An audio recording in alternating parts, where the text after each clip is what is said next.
തുടങ്ങി വെച്ചിട്ടുണ്ടായിരുന്നുള്ളൂ അല്ലേ? ഓക്കെ, ശരി.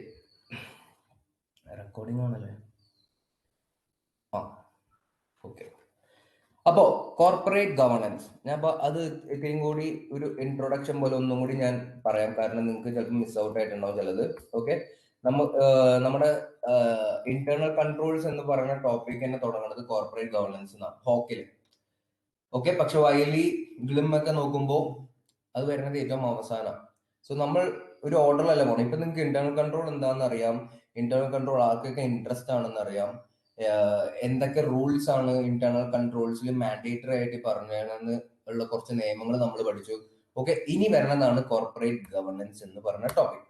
ഓക്കെ, അപ്പൊ കോർപ്പറേറ്റ് ഗവർണൻസ് ഇന്നലെ ഞാൻ ഡിസ്കസ് ചെയ്ത പോലെ തന്നെ ഇത് ഒരു പ്രോബ്ലം റെക്ടിഫൈ ചെയ്യാനായിട്ടാണ് നമ്മൾ ഈ കോർപ്പറേറ്റ് ഗവർണൻസ് എന്ന് പറയുന്ന സംഭവം ഇൻട്രൊഡ്യൂസ് ചെയ്തേക്കുന്നത്.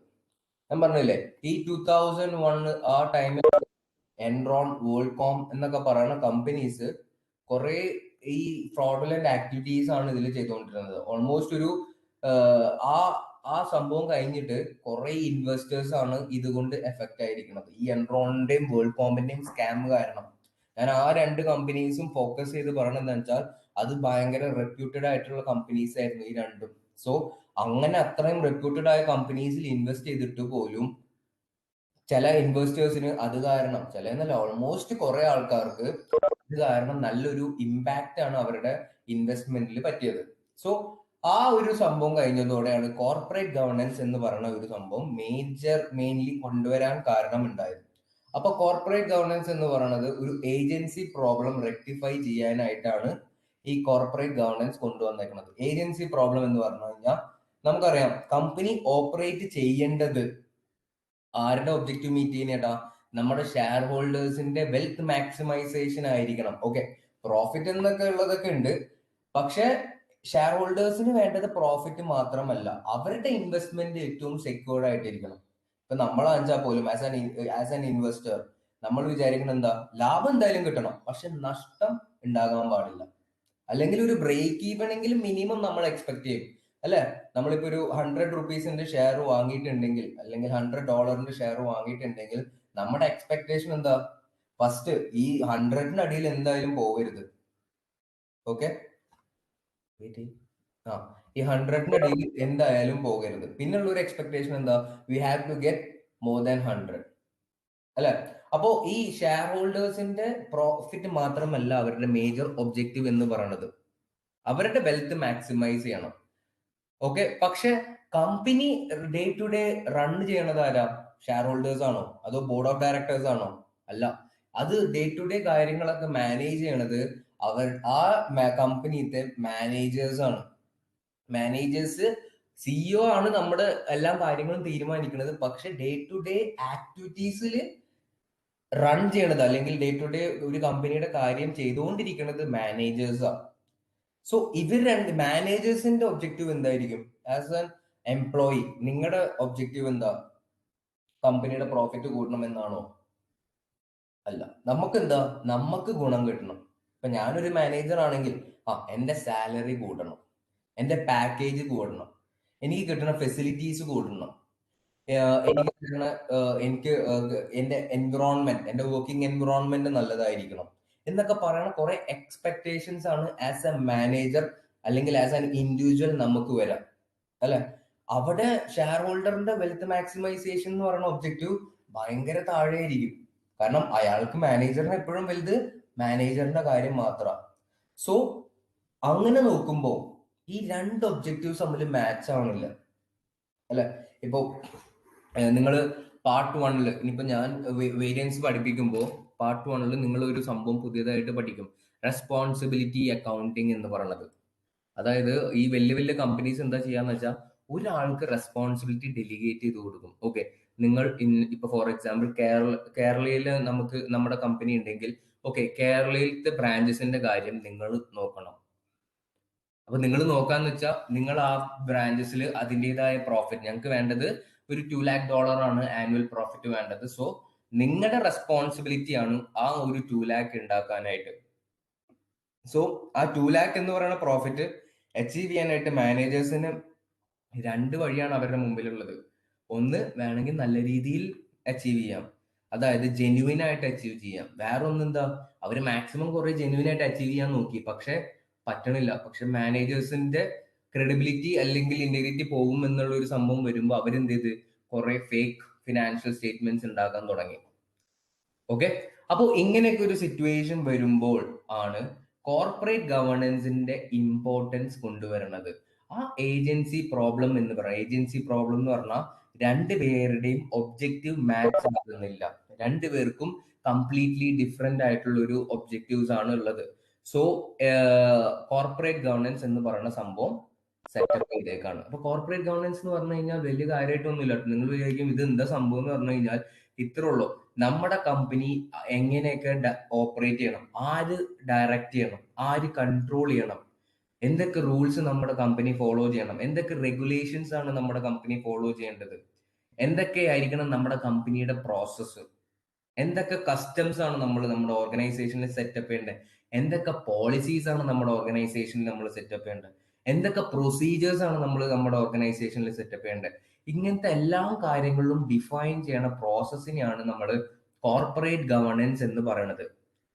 ഓക്കെ, അപ്പോൾ ഇത് രണ്ടും, ഈ കോർപ്പറേറ്റ് ഗവേണൻസ് എന്ന് പറയുന്നത് ഒരു ജോയിന്റ് റെസ്പോൺസിബിലിറ്റി ആണ്. അതായത് നമ്മുടെ ബോർഡ് ഓഫ് ഡയറക്ടേഴ്സിന്റെയും മാനേജ്മെന്റിന്റെയും ഒരു ജോയിന്റ് റെസ്പോൺസിബിലിറ്റി ആണ് ഈ കോർപ്പറേറ്റ് ഗവേണൻസ് എന്ന് പറയുന്ന സംഭവം. അതായത് നിങ്ങൾക്ക് ഒരു കമ്പനി ഫോം ചെയ്ത് കഴിഞ്ഞാൽ ഉണ്ടാവാൻ പോകുന്ന സംഭവം എന്താണെന്ന് അറിയോ? എങ്ങനെയാണ്, നിങ്ങൾ ഒരു കഥ പോലെ ആർക്കെങ്കിലും പറയാൻ പറ്റുമോ എങ്ങനെയാണ് ഒരു കമ്പനി ഫോം ആവണേന്ന്? നമ്മൾ പല പല പ്ലസ് ടുവിലൊക്കെ എന്തായാലും പഠിച്ചിട്ടുണ്ട്. എങ്ങനെയാണ്, എന്തൊക്കെ പ്രൊസീജിയേഴ്സ് ആണ് ഒരു കമ്പനി ഫോം ചെയ്യുമ്പോൾ തന്നെ ഉണ്ടാകുന്നത്?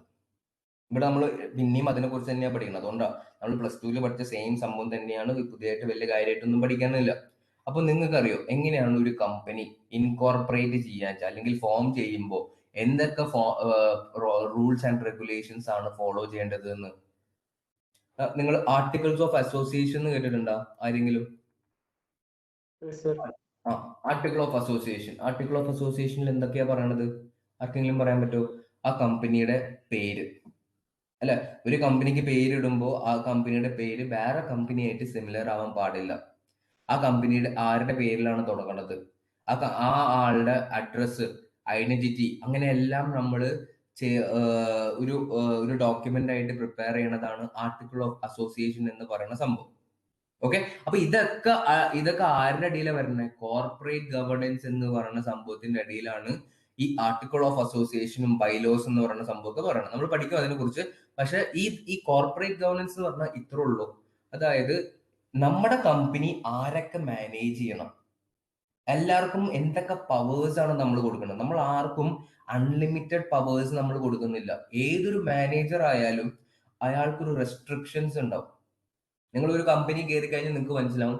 ഇപ്പൊ ഒരു സീനിയർ മാനേജർ ആണെന്ന് പറഞ്ഞിട്ട് അയാൾക്ക് എല്ലാം കാര്യം അയാൾക്ക് തന്നെ ഡിസിഷൻ എടുക്കാൻ പറ്റൂല. അയാൾക്ക് ആരോടെങ്കിലും കൺസൾട്ട് ചെയ്യേണ്ടി വരും. കറക്റ്റ് അല്ല? ഏതൊരു മാനേജറിനാ വെച്ചാലും, ഇപ്പോ നമ്മൾ കമ്പനി കയറുമ്പോൾ നമ്മൾ ടോപ്പ് ലെവൽ മാനേജേഴ്സ് ഒന്നും ആവില്ല. പക്ഷെ അപ്പൊ നിങ്ങൾ ശ്രദ്ധിക്കേണ്ട കാര്യം എന്താ വെച്ചാല്, ആ മാനേജർ എടുക്കുന്ന ഡിസിഷൻ അയാൾ ഒറ്റയ്ക്ക് എടുക്കണതാണോ എന്നാണ് നമ്മൾ നോക്കേണ്ടത്. ഇല്ല, അയാൾ ഒറ്റയ്ക്ക് എടുക്കണാവില്ല.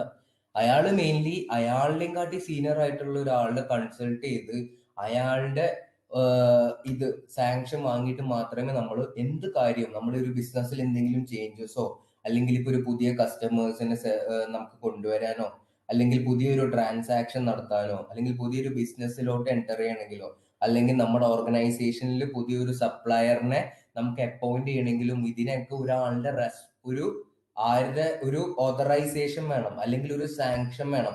എന്നാലേ ഇത് നമുക്ക് നമ്മുടെ കമ്പനിയിൽ സെറ്റപ്പ് ചെയ്യാൻ പറ്റുള്ളൂ, അല്ലെ? സോ ഇതൊക്കെ ആര് ചെയ്യണം? ഇങ്ങനത്തെ ഡിസിഷൻസ് ഒക്കെ ആരാണ് ചെയ്യേണ്ടത്?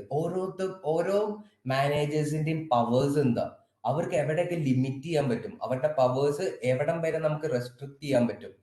ഓക്കെ, എന്തൊക്കെ റൂൾസ് ആണ് നമ്മുടെ ഓർഗനൈസേഷനിൽ നമ്മൾ ഫോളോ ചെയ്യേണ്ടത്? ഞാൻ ഇപ്പൊ ഈ ക്ലാസ് തുടങ്ങിയതിന് ശേഷം ഞാൻ കുറെ റൂൾസ് ഞാൻ പറഞ്ഞിട്ടുണ്ട് നിങ്ങളുടെ അടുത്ത്, ഒരു ഓർഗനൈസേഷനിലുള്ളത്, അല്ലെ? ഇപ്പോ ബിഗ് ഫോഴ്സിൽ ഒരു ടൈം റെക്കോർഡർ എന്ന് പറയുന്ന ഒരു സംഭവം, അത് ആ കമ്പനിയുടെ റൂൾസ് ആണ്. എല്ലാ എംപ്ലോയീസും ടൈം റെക്കോർഡർ എന്ന് പറയുന്ന സംഭവം മെയിൻറ്റെയിൻ ചെയ്തിട്ട്, അല്ലെങ്കിൽ അവര് ഇപ്പോ ലാപ്ടോപ്പിൽ വർക്ക് ചെയ്യാൻ തുടങ്ങാൻ വെച്ചാൽ അല്ലെങ്കിൽ അവർ വർക്കിംഗ് ടൈം തുടങ്ങുമ്പോൾ തന്നെ ആ ടൈം റെക്കോർഡർ ഓൺ ചെയ്തിട്ടുണ്ടാകണം. എന്തിനാ അത് കമ്പനി പറയണത്? കാരണം ആ കമ്പനിയിലുള്ള എല്ലാ എംപ്ലോയീസും 9 hours വർക്ക് ചെയ്യണം എന്നുള്ളൊരു മാൻഡേറ്ററി റൂൾ ഉള്ളതുകൊണ്ടാണ്. സോ ആ റൂൾ എല്ലാവരും ഫോളോ ചെയ്യുന്നുണ്ടോ എന്ന് ചെക്ക് ചെയ്യണ ഒരു ഇന്റേണൽ കൺട്രോൾ ആണ് അവിടെ നമ്മുടെ ഈ ഒരു എക്സാമ്പിളിലുള്ള ടൈം റെക്കോർഡർ. ഓക്കെ, റെഗുലേഷൻസ്, നമ്മുടെ കമ്പനി ഓപ്പറേറ്റ് ചെയ്യണ ആ എൻവിറോൺമെന്റിലുള്ള റെഗുലേഷൻസ് നമ്മൾ ഫോളോ ചെയ്തിട്ടുണ്ടാവണം. എന്തൊക്കെ റെഗുലേഷൻസ് ആണ് നമ്മൾ ഫോളോ ചെയ്യേണ്ടത്? എന്തായിരിക്കണം നമ്മുടെ കമ്പനിയുടെ പ്രോസസ്? പ്രൊഡക്ഷൻ പ്രോസസ്സും ഉണ്ട്. ഇപ്പൊ നമ്മൾ പഠിക്കാൻ പോകും കുറെ ഓതറൈസേഷൻ പ്രോസസ്സ് ഉണ്ട്. ഞാൻ പറഞ്ഞതൊന്നും അറിയില്ല.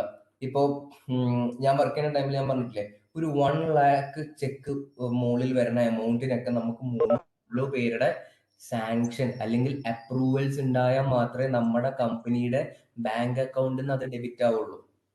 സോ ഇങ്ങനത്തെ ഒക്കെ പ്രോസസ്സ് നമ്മൾ സെറ്റ് ചെയ്യണ ഒരു പ്രോസസ്സിനെയാണ് നമ്മൾ കോർപ്പറേറ്റ് ഗവേണൻസ് എന്ന് പറയുന്ന സംഭവം. ഓക്കെ, അപ്പൊ ഇതൊരു ജോയിന്റ് റെസ്പോൺസിബിലിറ്റി ആണ്. നമ്മുടെ ബോർഡ് ഓഫ് ഡയറക്ടേഴ്സിന്റെയും നമ്മുടെ മാനേജ്മെന്റിന്റെയും ജോയിന്റ് റെസ്പോൺസിബിലിറ്റി ആണ് ഇങ്ങനെ ഒരു കോർപ്പറേറ്റ് ഗവേണൻസ് ആ കമ്പനിയിൽ സെറ്റപ്പ് ചെയ്തിട്ടുണ്ടാകണം എന്ന് പറയണത്. ഓക്കെ, അപ്പൊ ഈ ബോർഡ് ഓഫ് ഡയറക്ടേഴ്സ്, ഇനി ബോർഡ് ഓഫ് ഡയറക്ടേഴ്സിനെ കുറിച്ച് പറയാൻ വെച്ചാൽ, ബോർഡ് ഓഫ് ഡയറക്ടേഴ്സ് എന്ന് പറഞ്ഞാൽ ആരാണ് ഈ ബോർഡ് ഓഫ് ഡയറക്ടേഴ്സ്? എങ്ങനെയാണ് ഇവര് അതിലാവണത്? ആർക്കെങ്കിലും പറയാൻ പറ്റുമോ അതിനെക്കുറിച്ച്? എങ്ങനെയാണ് നമ്മൾ ബോർഡ് ഓഫ് ഡയറക്ടേഴ്സിനെ ചൂസ് ചെയ്യണത്? അല്ലെങ്കിൽ ആർക്കൊക്കെ ബോർഡ് ഓഫ് ഡയറക്ടേഴ്സ് ആകാം ഒരു കമ്പനിയുടെ? Main shareholders of the company are elected from annual. അതായത് ഇപ്പോ ഞാൻ ടാറ്റയുടെ ഷെയർ വാങ്ങി എന്ന് വെച്ചിട്ട് എനിക്ക് ആ കമ്പനിയുടെ ബോർഡ് ഓഫ് ഡയറക്ടർ ആവാൻ പറ്റുമോ? ഇല്ല. അപ്പൊ ബോർഡ് ഓഫ് ഡയറക്ടർ ആകണമെങ്കിൽ, ബോർഡ് ഓഫ് ഡയറക്ടർ ആവണമെങ്കിൽ എല്ലാ ഇൻവെസ്റ്റേഴ്സിനൊന്നും പറ്റൂല. കുറച്ച് ആൾക്കാർക്ക് മാത്രമേ ഒരു കമ്പനിയുടെ ബോർഡ് ഓഫ് ഡയറക്ടേഴ്സ് ആകാൻ പറ്റുള്ളൂ. അത് അവർ എത്രത്തോളം ആ കമ്പനിയുടെ ഷെയർ ഹെൽഡ് ചെയ്തിട്ടുണ്ട് അല്ലെങ്കിൽ ഹോൾഡ് ചെയ്ത് വെച്ചിട്ടുണ്ട്, അവർക്ക് എത്രത്തോളം ഒരു കമ്പനിയിൽ ഇൻവെസ്റ്റ്മെന്റ്സ് ഉണ്ട്, ഇതിന്റെ കുറച്ച് ക്രൈറ്റീരിയയിലാണ് ഒരാൾക്ക് ഒരു കമ്പനിയുടെ ബോർഡ് ഓഫ് ഡയറക്ടർ ആകാൻ പറ്റാം. ഓക്കെ, അപ്പൊ ബോർഡ് ഓഫ് ഡയറക്ടർ എന്ന് പറയുന്ന ആൾക്കാർ ആരാ റെപ്രസെന്റ് ചെയ്തിട്ടുള്ള? നമ്മുടെ കമ്പനിയുടെ ഷെയർ ഹോൾഡേഴ്സ്, ബാക്കി വരുന്ന ഷെയർ ഹോൾഡേഴ്സ്. ഇപ്പൊ ഒരു കമ്പനിയിൽ 1 lakh ഷെയർ ഹോൾഡേഴ്സ് ഉണ്ടെങ്കിൽ, ജസ്റ്റ് അസ്യൂം ചെയ്തോട്ടോ, ജസ്റ്റ് അസ്യൂം ചെയ്യാം നമ്മുടെ കമ്പനിയിൽ ഒരു 1 lakh ഷെയർ ഹോൾഡേഴ്സ് ഉണ്ട്. ഓക്കെ, അപ്പൊ ആ 1 lakh ഷെയർ ഹോൾഡേഴ്സിന്റെ റെപ്രസെന്റ് ചെയ്യുന്ന ആൾക്കാരാണ് ഈ ബോർഡ് ഓഫ് ഡയറക്ടേഴ്സിൽ വരാം. അപ്പൊ ഈ ബോർഡ് ഓഫ് ഡയറക്ടേഴ്സ് എടുക്കുന്ന ഡിസിഷൻസ് എല്ലാം ആർക്ക് ഗുണം ഉള്ളതാണ്, അല്ലെങ്കിൽ ആരെയാണ് അവര് മെയിൻലി ഫോക്കസ് ചെയ്യേണ്ടത്? ബാക്കി വരുന്ന ഷെയർ ഹോൾഡേഴ്സിന്റെ കാര്യങ്ങൾ. കാരണം ഈ ബോർഡ് ഓഫ് ഡയറക്ടേഴ്സ് റെപ്രസെന്റ് ചെയ്യുന്നത് ഈ കമ്പനിയുടെ എല്ലാം ഷെയർ ഹോൾഡേഴ്സിന്റെയാണ്. സോ അവരെടുക്കുന്ന എല്ലാ ഡിസിഷൻസും അല്ലെങ്കിൽ അവർ പറയുന്ന എല്ലാം സജഷൻസും എല്ലാം ഈ ഷെയർ ഹോൾഡേഴ്സ്, അതായത് ഷെയർ ഹോൾഡേഴ്സിന് ഗുണമുള്ള കാര്യത്തിന് വേണ്ടിയിട്ടായിരിക്കണം ഈ ബോർഡ് ഓഫ് ഡയറക്ടേഴ്സ് ഡയറക്ട് ചെയ്യേണ്ടത് കമ്പനീനെ. ഓക്കെ, അപ്പൊ ഇങ്ങനെ ഒരു ബോർഡ് ഓഫ് ഡയറക്ടേഴ്സ് നമ്മുടെ ഓർഗനൈസേഷനിൽ ഫോം ചെയ്തിട്ടുണ്ടാകും. ഓക്കെ, അത് പല ക്രൈറ്റീരിയ ഉണ്ട് എങ്ങനെയൊക്കെയാണ് ഒരു കമ്പനിയുടെ ഒരു ബോർഡ് ഓഫ് ഡയറക്ടർ ആകുക എന്നുള്ളത്. അപ്പോ ഈ out of this board of directors തന്നെ നമ്മൾ അതിന്ന് ഒരാളെ ലീഡറായിട്ട് ചൂസ് ചെയ്യും. ഓക്കെ, ഇപ്പൊ എങ്ങനെയാണ് സ്റ്റോറി? നമ്മുടെ കമ്പനിയിൽ ഒരു 1 lakh ഷെയർ ഹോൾഡേഴ്സ് ഉണ്ട്. ആ കമ്പനീനെ പക്ഷെ എല്ലാവർക്കും ബോർഡ് ഓഫ് ഡയറക്ടേഴ്സിൽ ആകാൻ പറ്റില്ല. സോ ആരൊക്കെ ബോർഡ് ഓഫ് ഡയറക്ടേഴ്സ് ആകണം എന്നുള്ളത് ഈ 1 lakh ആൾക്കാർ തീരുമാനിക്കും. സോ ഒരു 10 പേരുണ്ടെങ്കിൽ 10 പേര്, ഫോർ എക്സാമ്പിൾ 10 പേരാണ് നമ്മുടെ ബോർഡ് ഓഫ് ഡയറക്ടേഴ്സിൽ ഉള്ളത്. അപ്പൊ ഈ 10 പേരിൽ ആരായിരിക്കണം ലീഡർ എന്ന് പറയുന്നത്? അത് ഡിസിഷൻ എടുക്കുന്നത് ഈ 10 പേരിന്റെ ഉള്ളിലുള്ള ആൾക്കാർ കൂടി ചേർന്നിട്ട്, ഓക്കെ, ഇന്ന ആളാണ് നമ്മളെ ലീഡ് ചെയ്യേണ്ടത്, നമ്മുടെ കമ്പനിയുടെ ബോർഡ് ഓഫ് ഡയറക്ടേഴ്സിനെ ലീഡ് ചെയ്യേണ്ടത് ഇന്ന ആൾക്കാരാണ് എന്ന് പറഞ്ഞ് സെലക്ട് ചെയ്തിട്ടുണ്ടാകണം. അപ്പൊ എപ്പോഴും ശ്രദ്ധിക്കേണ്ടത്, ഈ ബോർഡ് ഓഫ് ഡയറക്ടേഴ്സ് റെപ്രസെന്റ് ചെയ്യണത് ഈ ഷെയർ ഹോൾഡേഴ്സിന്റെ ഇൻട്രസ്റ്റിനെയാണ്. അപ്പൊ ഈ ഷെയർ ഹോൾഡേഴ്സിനൊക്കെ അവരുടെ പ്രൈമറി കൺസേൺ എന്ന് പറയുന്നത് പ്രോഫിറ്റ് തന്നെയാണ്, ഓർഗനൈസേഷന്റെ പ്രോഫിറ്റ് തന്നെയാണ്. പക്ഷേ പ്രോഫിറ്റിനെയും കാട്ടി കൂടുതലായിട്ട് അവർക്ക് വേണ്ട കുറച്ച് കാര്യങ്ങളുണ്ട്. ഇപ്പോ കമ്പനിയുടെ റെപ്യൂട്ടേഷൻ, അതായത് കമ്പനി ഒരു ഫ്രോഡുലന്റ് ആക്ടിവിറ്റി ചെയ്യാൻ പാടില്ല. കാരണം എൻറോണിന്റെ ഒക്കെ സ്കാം ഒക്കെ വന്നപ്പോ മോർ ദാൻ എത്രയോ ഇൻവെസ്റ്റേഴ്സ് ആണ് അതിൽ എഫക്ട് ചെയ്തത്. എൻറോൺ എന്ന് പറഞ്ഞു കഴിഞ്ഞാൽ ഒരു നല്ല പ്രോഫിറ്റ് ജനറേറ്റിംഗ് കമ്പനി ആയിരുന്നു. പക്ഷെ പിന്നെയാണ് മനസ്സിലായത് ഓക്കെ ഇവരൊക്കെ ഒരു ഫ്രോഡുലന്റ് പ്രോഫിറ്റ് ആണ് റെപ്രസെന്റ് ചെയ്തേക്കുന്നതെന്ന്. അപ്പോ അവർക്ക് വേണ്ടത് പ്രോഫിറ്റ് മാത്രമല്ല, ഒരു കമ്പനിക്ക് പ്രോഫിറ്റ് മാത്രമല്ല വേണ്ടത്, ഷെയർ ഹോൾഡേഴ്സിന് വേണ്ടത് പ്രോഫിറ്റ് മാത്രമല്ല, ആ കമ്പനിയിൽ നല്ല റെപ്യൂട്ടേഷൻ ഉണ്ടോ, ആ കമ്പനിന് ഗ്രോത്ത് ഉണ്ടോ, ഓക്കെ, ആ കമ്പനി സെലക്ട് ചെയ്യണ ഭാവിയിൽ നമ്മുടെ കമ്പനി ലോഞ്ച് ചെയ്യാൻ പോണ എല്ലാ ബിസിനസ്സിനും ഗ്രോത്ത് ഉണ്ടോ, വല്ല ഫ്യൂച്ചർ ഉണ്ടോ, നമ്മുടെ കമ്പനിക്ക് ഫ്യൂച്ചർ ഉണ്ടോ, നമ്മുടെ കോമ്പറ്റീറ്റേഴ്സ് ആയിട്ട് നമ്മൾ കമ്പയർ ചെയ്യുമ്പോൾ നമ്മുടെ കമ്പനിയുടെ ഇപ്പോഴത്തെ പൊസിഷൻസ് എന്താ, നമ്മൾ എന്തൊക്കെ ചേഞ്ചസ് ആണ് ഈ കമ്പനിയിലോട്ട് കൊണ്ടുവരേണ്ടത്. സോ ഇങ്ങനെയൊക്കെ ചെയ്യുമ്പോൾ ഓട്ടോമാറ്റിക്കലി കമ്പനിയുടെ എന്താണ് കൂടണത്, കമ്പനിയുടെ പ്രോഫിറ്റ് കൂടുന്നുണ്ട്. പ്രോഫിറ്റ് കൂടിക്കഴിഞ്ഞാൽ കമ്പനിയുടെ ഷെയർ പ്രൈസ് കൂടും. ഷെയർ പ്രൈസ് കൂടിക്കഴിഞ്ഞാൽ ഓട്ടോമാറ്റിക്കലി കമ്പനിയുടെ ഷെയർ ഹോൾഡേഴ്സിന്റെ വെൽത്ത് കൂടും. സോ കണ്ട, ഇതൊക്കെ റിലേറ്റഡാ. അപ്പൊ ഒരു കമ്പനി ഈ ഇന്ന കാര്യങ്ങൾ ശ്രദ്ധിച്ചാൽ, അതായത് റെപ്യൂട്ടേഷൻ, ഗ്രോത്ത്, കമ്പനി ഇൻവെസ്റ്റ് ചെയ്യാൻ പോണ ബിസിനസിന്റെ ഫ്യൂച്ചർ, പൊട്ടൻഷ്യൽ, കമ്പനിയിലുള്ള പൊട്ടൻഷ്യൽ, കമ്പനിയുടെ എംപ്ലോയീസ്, കമ്പനിയിൽ ഇപ്പോഴുള്ള എംപ്ലോയീസിന്റെ എന്താ പറയാ കഴിവ്, ഓക്കെ, എംപ്ലോയീസ് എത്രത്തോളം കഴിവുണ്ട്, അവരുടെ ഡിസിഷൻസ് ഒക്കെ ശരിയായി ഇംപ്ലിമെന്റ് ആകുന്നുണ്ടാ, ഇല്ലെങ്കിൽ അയാളെ മാറ്റി വേറൊരാളെ കൊണ്ടുവരണം. ഓക്കെ, അപ്പൊ ഇന്ന കാര്യങ്ങളിൽ നമ്മുടെ ബോർഡ് ഓഫ് ഡയറക്ടേഴ്സ് ഫോക്കസ് ചെയ്താൽ അൾട്ടിമേറ്റ്ലി അവർക്ക് എന്താ സംഭവിക്കണത്, അവരുടെ വെൽത്ത് ഓട്ടോമാറ്റിക്കലി കൂടുന്നുണ്ട്. അപ്പൊ പ്രോഫിറ്റ് മാത്രമല്ല ഒരു ഷെയർ ഹോൾഡേഴ്സ് എന്ന നിലയിൽ അവരുടെ ഫോക്കസ്, അവർ ബാക്കി കാര്യങ്ങളിലൊക്കെ കൂടിയും ഫോക്കസ് തരുന്നുണ്ട്. ഓക്കെ, അപ്പോ അവർക്ക് വേണ്ടത് നല്ലൊരു ഗുഡ് കോർപ്പറേറ്റ് ഗവർണൻസ് നമ്മുടെ കമ്പനിയിൽ സെറ്റപ്പ് ചെയ്ത് കഴിഞ്ഞാൽ, അതായത് ഒരു ട്രാൻസ്പാരന്റ് റൂൾസ് എല്ലാവർക്കും മനസ്സിലായിരിക്കണം. ആ കമ്പനിയിൽ എന്തൊക്കെയാണ് റൂൾസ്, എന്തൊക്കെയാണ് കൺട്രോൾസ്, ഏതൊക്കെ മാനേജേഴ്സിനെയാണ് സെറ്റപ്പ് ചെയ്തേക്കണത് എന്ന്. ഇപ്പോ പല കമ്പനീസിലും പല രീതിയിലാണ് ഈ മാനേജേഴ്സിന്റെ ഹൈറാക്കി തന്നെ. ഓക്കെ, അതൊക്കെ ഇവിടെ നമ്മൾ ഡിസ്കസ് ചെയ്യുന്നുണ്ട്, അതൊക്കെ നമുക്ക് അടുത്ത ടോപ്പിക്കിൽ വരുന്നതാണ്. അപ്പോ ഈ കോർപ്പറേറ്റ് ഗവർണൻസ് എന്ന് പറയുന്ന സംഭവം ഒരു ബോർഡ് ഓഫ് ഡയറക്ടേഴ്സിന്റെയും മാനേജ്മെന്റിന്റെയും ഒരു ജോയിന്റ് റെസ്പോൺസിബിലിറ്റി ആണ്.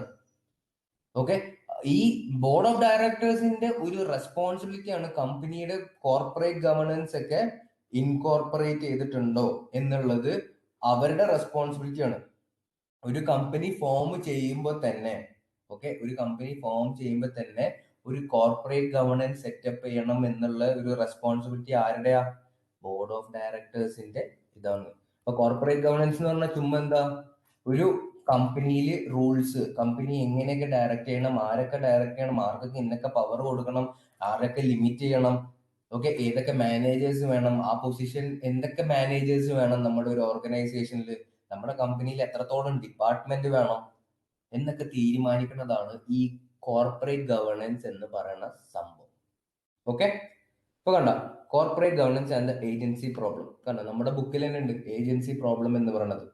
ഏജൻസി പ്രോബ്ലം എന്താണെന്ന് എല്ലാവർക്കും അറിയാലോ, നമ്മുടെ മാനേജ്മെന്റിന്റെയും, അതായത് കമ്പനി റൺ ചെയ്യേണ്ട ആൾക്കാരുടെ ഒബ്ജക്റ്റീവും നമ്മുടെ ഷെയർ ഹോൾഡേഴ്സിന്റെ ഒബ്ജക്റ്റീവും കംപ്ലീറ്റ്ലി ഡിഫറെന്റ് ആ.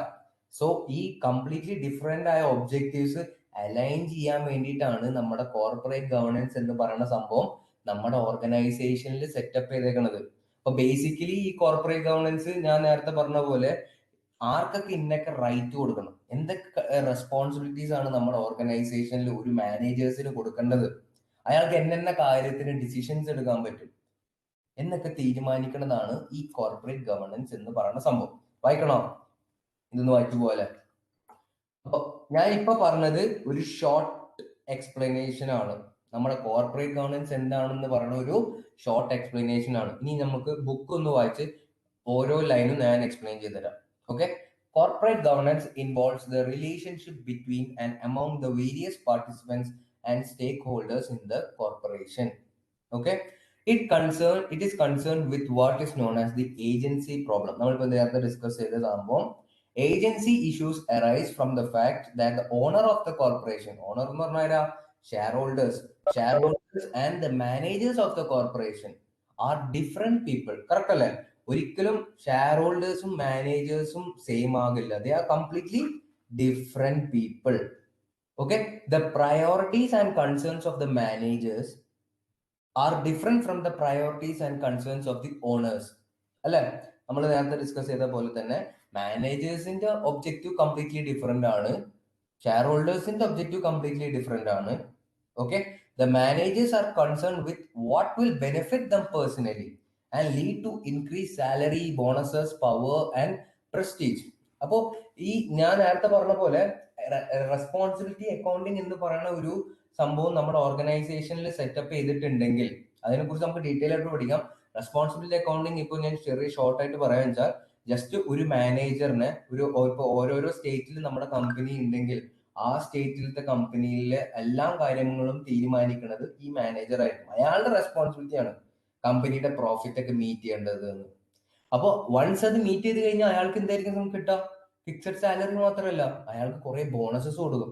ഇപ്പോൾ ദുബായിൽ മാത്രമല്ല, നിങ്ങളിപ്പോ കുറച്ച് ആൾക്കാർക്ക് പേഴ്സണലി ചിലപ്പോൾ ആൾക്കാരെ അറിയായിരിക്കും, ഞാൻ കമ്പനിയുടെ ഒബ്ജക്റ്റീവ്സ് അല്ലെങ്കിൽ ടാർഗറ്റ് മീറ്റ് ചെയ്തിട്ടുണ്ട്, സോ എനിക്ക് ഇന്ന ബോണസ് കിട്ടി. ചില കമ്പനി കാർ കൊടുക്കാറുണ്ട്, ചില കമ്പനീസ് ആ കമ്പനികളുടെ ഷെയർസ് കൊടുക്കാറുണ്ട്, ചിലര് ഇത്തിരി പ്രൊമോഷൻസ് കൊടുക്കും, അല്ലെ? ഇങ്ങനെ എല്ലാം സംഭവിക്കാറുണ്ട്. അപ്പോൾ അവരുടെ കൺസേൺ, മാനേജേഴ്സിന്റെ ഏറ്റവും വലിയ കൺസേൺ എന്ന് പറഞ്ഞു കഴിഞ്ഞാൽ അവർക്ക് എന്തൊക്കെ പേഴ്സണലി ലാഭം കിട്ടുന്നോ അതിലായിരിക്കും അവരുടെ concern. Okay, the share holders priorities lie with seeing the value of their investment in the corporation increase. അതെ, അപ്പൊ ഷെയർ ഹോൾഡറുടെ പ്രയോറിറ്റി എന്താ? അവരുടെ ഇൻവെസ്റ്റ്മെന്റ്, അവര് ഈ കമ്പനിയിൽ ഇൻവെസ്റ്റ് ചെയ്തത് കൂടണം എന്നാണ് അവരുടെ പ്രയോറിറ്റി. അല്ലാണ്ട് അവർക്ക് ഒരിക്കലും പ്രയോറിറ്റി ഉണ്ടാവില്ല ആ മാനേജേഴ്സിന് നല്ല സാലറി കൊടുക്കണം, നല്ല നല്ല ബോണസ് കൊടുക്കണം. ഇതൊന്നും ഷെയർ ഹോൾഡേഴ്സിന്റെ പ്രയോറിറ്റിയേ അല്ല. ഓക്കെ, അപ്പോൾ the priorities of the shareholders and the priorities of the managers can easily be in conflict with one another because what benefits the manager may not benefit the owners. Okay, അപ്പൊ ഇവർ രണ്ടുപേരുടെയും objectives ഒന്നല്ല. അപ്പോ ഇവര് ബുക്കിൽ എന്താ പറഞ്ഞേക്കണത്? നമ്മുടെ മാനേജേഴ്സിന് ചിലപ്പോൾ ബെനിഫിറ്റ് ആവുന്ന കാര്യം ചിലപ്പോൾ നമ്മുടെ ഓണറിന് ബെനിഫിറ്റ് ആവില്ല. അത് എന്തുകൊണ്ടാണ് അങ്ങനെ പറയുന്നതെന്ന് വെച്ചാൽ, ചില മാനേജേഴ്സ് ഞാൻ നേരത്തെ പറഞ്ഞ പോലെ കുറെ ഫ്രോഡിലെ ഫിനാൻഷ്യൽ സ്റ്റേറ്റ്മെന്റ് റെപ്രസെന്റ് ചെയ്ത് ഞാൻ ഈ ബ്രാഞ്ച് നല്ല രീതിയിൽ പ്രോഫിറ്റ് ആക്കിയിട്ടുണ്ട് കേട്ടോ, അപ്പോ എനിക്ക് പറഞ്ഞ ബോണസും എന്റെ സാലറി ഇൻക്രീസ് ഒക്കെ എനിക്ക് തരണം.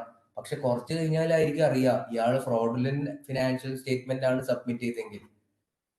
ഓക്കെ, അപ്പൊ അങ്ങനെ അറിയുമ്പോൾ എന്താ ചെയ്യുക? കമ്പനിയുടെ റെപ്യൂട്ടേഷൻ പോയി, കമ്പനിയുടെ ഷെയറിന്റെ പ്രൈസ് നല്ല രീതിയിൽ ഇടിഞ്ഞു, നമ്മുടെ കമ്പനിയിൽ ഇൻവെസ്റ്റ് ചെയ്ത ഷെയർ ഹോൾഡേഴ്സിന്റെ ഇൻവെസ്റ്റ്മെന്റ്സ് ഒക്കെ പോയി, അല്ലെ? അപ്പോ ഇങ്ങനെയൊക്കെ ഒരു പ്രശ്നം വരും. അതുകൊണ്ട് therefore corporate governance specifies the distribution of rights and responsibility among the various parties with conflicting priorities and concerns in an effort to mitigate the agency problem and bring the congruence between the goals of the shareholders and goals of the agent. അപ്പൊ corporate governance എന്താ ചെയ്യുന്നത്? ഇത് ഇങ്ങനെ ഒരു പ്രശ്നം നമ്മുടെ കമ്പനിയിൽ ഉള്ള കാരണം തന്നെ കോർപ്പറേറ്റ് ഗവർണൻസ് സ്പെസിഫൈ ചെയ്യും എന്തൊക്കെ റൈറ്റ്സ് ആൻഡ് റെസ്പോൺസിബിലിറ്റി നമ്മുടെ കമ്പനിയിൽ മാനേജേഴ്സിനും നമ്മുടെ ഷെയർ ഹോൾഡേഴ്സിനും കൊടുക്കണം എന്നുള്ളത്. ഓക്കെ, സോ ദാറ്റ് ഇവർ രണ്ടുപേരുടെയും ഒബ്ജക്റ്റീവ് ഒന്നാക്കാനാണ് ഇവർ ശ്രദ്ധിക്കുന്നത്. Incentives are needed so the agents will take action that are consistent with shareholder benefit. Incentives എന്തായാലും കൊടുക്കണം നമ്മുടെ മാനേജ്, എന്നാലേ അവർക്കൊരു മോട്ടിവേഷൻ ഉണ്ടാവും പണിയെടുക്കാനായിട്ട്. At the same time however monitoring mechanism are needed to control any activity of the agent that would benefit them while hurting the shareholders. അതായത് monitoring ആയിട്ട് കുറെ മെക്കാനിസം നമ്മുടെ നമ്മുടെ കമ്പനിയിൽ സെറ്റപ്പ് ചെയ്തിട്ടുണ്ടാവണം, സോ ദാറ്റ് നമ്മുടെ ഷെയർ ഹോൾഡേഴ്സ് ഹേർട്ട് ആകില്ല എന്നാണ് പറയണത്. ഓക്കെ, സംഭവം മനസ്സിലായില്ലേ എല്ലാവർക്കും? ഇതുവരെ കോർപ്പറേറ്റ് ഗവർണൻസ് എന്താണെന്ന് മനസ്സിലായോ? എന്തുകൊണ്ടാണ് കോർപ്പറേറ്റ് ഗവർണൻസ് ഉണ്ടാകാൻ കാരണം? ഏജൻസി പ്രോബ്ലം എന്താണെന്ന് മനസ്സിലായോ? എങ്ങനെയാണ് ഏജൻസി പ്രോബ്ലം റൈസ് ആകുന്നത്? ആ പ്രോബ്ലം റൈസ് ചെയ്യാനായിട്ടുള്ള ഒരു സൊല്യൂഷൻ ആണ് കോർപ്പറേറ്റ് ഗവർണൻസ് എന്ന് പറയുന്ന സംഭവം. ഇതെല്ലാമാണ് നമ്മൾ ഇപ്പൊ ഡിസ്കസ് ചെയ്തത് ഇത്രയും നേരം. സോ എന്തെങ്കിലും ഡൗട്ട് ഉണ്ടോ വായിച്ചിട്ട്? ഈ സംഭവം ഞാൻ മാത്രമല്ലല്ലോ, നിങ്ങളും വായിക്കുന്നില്ലേ? ഇല്ലേ? സോ എന്തെങ്കിലും ഡൗട്ട് ഉണ്ടോ ആർക്കെങ്കിലും? അഭിനവന് ഡൗട്ട് ഉണ്ടോടാ? നോ. ക്ലിയർ അല്ലേ? പക്കല്ലേ? 100% കോൺഫിഡൻസ് അല്ലേ നിങ്ങൾക്ക്? Yes, sir. ഓക്കെ, ശരി. ഇനി next topic, why is corporate governance important? അത് ഇപ്പോ ഞാൻ നേരത്തെ പറഞ്ഞ പോലെ ഇങ്ങനത്തെ കുറച്ച് സ്കാമിന്റെ കണ്ട ഈ സ്കാമിന്റെ കാര്യമാണ് ഇവിടെ പറയുന്നത്. ഇപ്പൊ നമ്മൾ നേരത്തെ ഡിസ്കസ് ചെയ്ത എൻറോൺ, വേൾഡ്കോം, അഡൽഫിയ. അപ്പോൾ എൻറോണും വേൾഡ്കോമും ആണ് ഏറ്റവും ഫേമസ് ആയിട്ടുള്ള സ്കാം. ആ 2001-ലും 2002-ലും ഇടയ്ക്ക് സംഭവിച്ച സ്കാംസ് ആണ് ഈ എൻറോണും വേൾഡ്കോമും. അപ്പോൾ ആ ടൈമിൽ എന്താ സംഭവിച്ചതെന്ന് വെച്ചാൽ ഇവരുടെ ഇൻവെസ്റ്റേഴ്സ് ഇതിനെ കുറിച്ച് പറയുന്നുണ്ടോ നോക്കട്ടെ കേട്ടോ. ഈ ഇൻവെസ്റ്റേഴ്സിന് നല്ല രീതിയിൽ എഫക്റ്റ് ആയിട്ടുണ്ട് ട്ടാ. കൺസിഡറിങ് ജസ്റ്റ് എൻറോണിന്റെ മാത്രം കൺസിഡർ ചെയ്ത് കഴിഞ്ഞാൽ more than 60 billion share holders, dollars of share holders wealth were erased from investment book. അതായത് $60 ബില്യൺ, ഇത്രയും ഡോളർ ഇൻവെസ്റ്റ്മെന്റ് നടത്തിയ ഷെയർ ഹോൾഡേഴ്സിനെയാണ് എഫക്ട് ചെയ്തേക്കുന്നത്.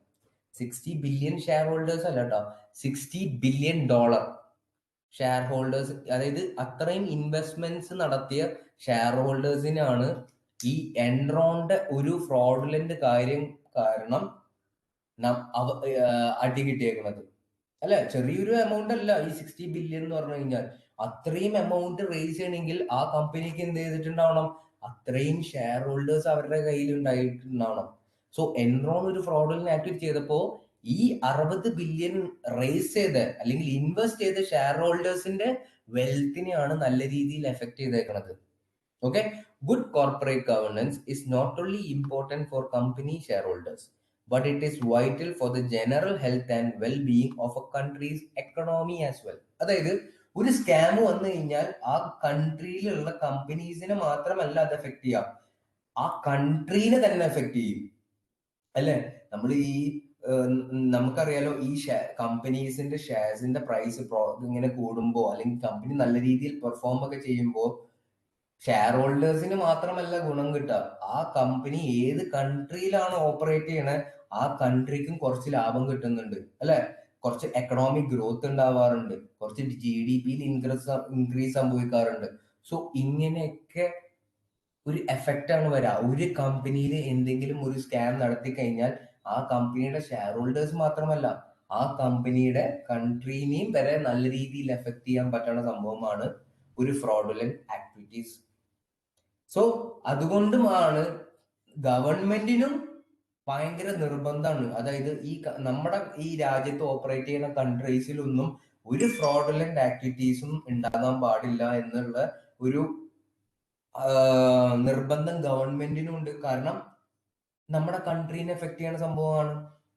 അതുകൊണ്ടാണ് ഞാൻ പറഞ്ഞ പോലെ പല റൂൾസ് ആൻഡ് റെഗുലേഷൻ നിങ്ങൾ നോക്കാൻ വെച്ചാൽ ഗവൺമെന്റിന്റെ ഒരു ഇനിഷ്യേറ്റീവ് എന്തായാലും ഉണ്ട്. ഇപ്പൊ FCPA, SOX എന്നൊക്കെ പറഞ്ഞ കുറെ റൂൾസ് ആൻഡ് റെഗുലേഷൻ നിങ്ങൾ പഠിച്ചു. അതൊക്കെ കൊണ്ടുവന്നത് ഈ കമ്പനിയുടെ ഷെയർ ഹോൾഡേഴ്സ് ഒന്നല്ല, അത് കൊണ്ടുവന്നത് ഈ പറയുന്ന ഗവൺമെന്റ്സ് ആണ്. ഗവൺമെന്റ്സിന്റെ പങ്കും അതിൽ വലിയ രീതിയിലുണ്ട്. Okay,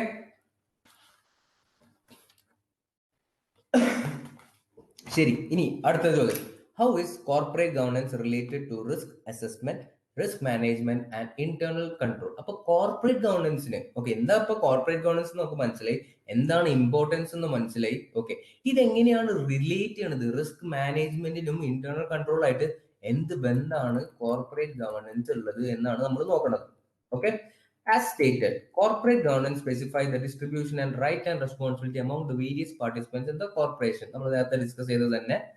The board of directors and executive management are responsible for developing and implementing business strategy. നമുക്കറിയാലോ ബോർഡ് ഓഫ് ഡയറക്ടേഴ്സും പിന്നെ എക്സിക്യൂട്ടീവ് മാനേജ്മെന്റ് എന്നൊക്കെ പറഞ്ഞു കഴിഞ്ഞാൽ നല്ല ടോപ്പ് ലെവലിൽ ഇരിക്കുന്ന ഒരു സീനിയേഴ്സ് ലെവൽ മാനേജേഴ്സ് ഒക്കെയാണ് ആ കമ്പനിയുടെ സ്ട്രാറ്റജിയൊക്കെ ഡെവലപ്പ് ചെയ്യാനും ആ ഡെവലപ്പ് ചെയ്ത സ്ട്രാറ്റജി ഇംപ്ലിമെന്റ് ചെയ്യാനുമായിട്ടുള്ള റെസ്പോൺസിബിൾ ആയിട്ടുള്ള ആൾക്കാർ. ഓക്കെ, അപ്പോ in setting business strategies the board and executive management must consider risk. അതറിയാലോ, ഏതൊരു സ്ട്രാറ്റജി നമ്മുടെ ഓർഗനൈസേഷനിൽ സെറ്റപ്പ് ചെയ്യുമ്പോൾ ആ സ്ട്രാറ്റജിയിലുള്ള റിസ്കിനെ നമ്മൾ അനലൈസ് ചെയ്തിട്ടുണ്ടാവണം അല്ലെങ്കിൽ അസസ് ചെയ്തിട്ടുണ്ടാവണം. Okay, in order to consider risk the company must have an effective process for identifying, assessing and managing risk. അപ്പോൾ ഒരു റിസ്കിനെ കൺസിഡർ ചെയ്യാനായിട്ട് അല്ലെങ്കിൽ ഐഡന്റിഫൈ ചെയ്യാനായിട്ട് ആ കമ്പനിയിൽ ഒരു എഫക്റ്റീവ് പ്രോസസ്സ് ഉണ്ടായിരിക്കണം. ഓക്കെ, എല്ലാ പ്രോസസ്സിലും നമ്മൾ റിസ്ക് ഐഡന്റിഫൈ ചെയ്തിട്ടുണ്ടാവണം. ഇപ്പൊ നമ്മൾ എന്തെങ്കിലും ഒരു സ്ട്രാറ്റജി നമ്മുടെ മാനേജേഴ്സോ അല്ലെങ്കിൽ ബോർഡ് ഓഫ് ഡയറക്ടേഴ്സ് എന്തെങ്കിലും കൊണ്ടുവരാൻ വെച്ചാൽ പോലും ആ സ്ട്രാറ്റജിയിലുള്ള റിസ്ക്, എന്തൊക്കെ റിസ്ക് എലമെന്റ് ആണ് ആ പ്രോസസ്സിൽ ഉള്ളത്, ആ ബിസിനസ്സിൽ ഇപ്പൊ ഒരു പുതിയൊരു ബിസിനസ്സിലോട്ട് എൻ്റർ ചെയ്യാന്ന് വെച്ചാൽ ആ ബിസിനസ്സിൽ എന്തൊക്കെ റിസ്ക് ഉണ്ട് എന്നൊക്കെ ഉള്ളത് consider ചെയ്തിട്ടുണ്ടാകണം. In order to have an effective risk management process, the company must have an effective internal control, because an effective internal control system is necessary in order to communicate and manage risk. അപ്പോൾ ഇപ്പൊ നമുക്കൊരു effective risk management process നമ്മുടെ കമ്പനിയിൽ ഉണ്ടാകണമെങ്കിൽ നമ്മുടെ കമ്പനിക്ക് എന്തുണ്ടാകണം എന്നാണ് പറയുന്നത്? നല്ലൊരു എഫക്റ്റീവ് ഇന്റേണൽ കൺട്രോൾ നമ്മുടെ ഓർഗനൈസേഷനിൽ സെറ്റപ്പ് ചെയ്തിട്ടുണ്ടാവണം. കാരണം ഒരു ഇന്റേണൽ കൺട്രോൾ അല്ലെങ്കിൽ എഫക്റ്റീവ് ആയിട്ട് ഇന്റേണൽ കൺട്രോൾ നമ്മുടെ കമ്പനിക്ക് എന്തായാലും ആവശ്യമാണ്. In order to communicate and manage risk, ആ ഓർഗനൈസേഷൻ ഫേസ് ചെയ്യുന്ന റിസ്കിനൊക്കെ മാനേജ് ചെയ്യാനായിട്ട് ആ ഒരു ഇന്റേണൽ കൺട്രോൾ കമ്പൾസറി ആയിട്ട് നിർബന്ധമാണ്. അപ്പൊ ഇവരിപ്പോ മെയിൻലി ഫോക്കസ് ചെയ്തേക്കുന്നത് ഇന്റേണൽ റിസ്കിനെയാണ് കേട്ടോ മെയിൻലി ഇവര് പറയണത്. എക്സ്റ്റേണൽ റിസ്കിന് നമ്മുടെ കമ്പനിയിൽ സെറ്റപ്പ് ചെയ്ത ഇന്റേണൽ കൺട്രോൾ കൊണ്ട് നമുക്ക് ഒന്നും ചെയ്യാൻ പറ്റൂല. ചില എക്സ്റ്റേണൽ റിസ്ക് ഒന്നും നമുക്ക് മാനേജ് ചെയ്യാൻ പറ്റാത്തതാ, അല്ലെ? നമ്മളിപ്പോ എത്രത്തോളം നമ്മൾ ആ ഫസ്റ്റ് ക്ലാസ്സിൽ ഡിസ്കസ് ചെയ്തിട്ടുണ്ട്, നമ്മൾ എത്രത്തോളം നമ്മുടെ കമ്പനിയിൽ ഇന്റേണൽ കൺട്രോൾസ് നമ്മൾ സെറ്റപ്പ് ചെയ്തെന്ന് പറഞ്ഞാലും ആ കമ്പനിക്ക് പല റിസ്കും ഫേസ് ചെയ്യേണ്ടി വരും, അല്ലെ? ഇപ്പോ ചില റിസ്കുകളൊക്കെ നമുക്ക് ഒന്നും ചെയ്യാൻ പറ്റാത്ത റിസ്കുകളാണ്. ഒരു എക്സാമ്പിൾ പറയാൻ പറ്റുമോ ആർക്കെങ്കിലും? എന്ത് റിസ്ക്കാണ് നമ്മുടെ കമ്പനിക്ക് മാനേജ് ചെയ്യാൻ പറ്റാത്തത്? ഒരു റിസ്ക് നിങ്ങൾക്ക് തോന്നണം എന്താ?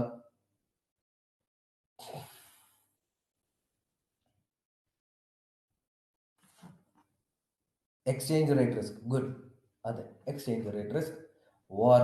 ഓക്കെ, പിന്നെ പോരട്ടെ, റിസ്ക്. കേട്ടില്ല.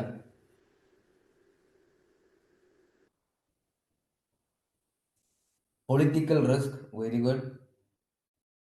നമ്മുടെ കോമ്പറ്റീറ്റേഴ്സ് പുതിയ പ്രോഡക്റ്റ് ലോഞ്ച് ചെയ്യണം, ആ കാര്യത്തിലൊക്കെ നമുക്ക് എന്തെങ്കിലും ചെയ്യാൻ പറ്റുമോ?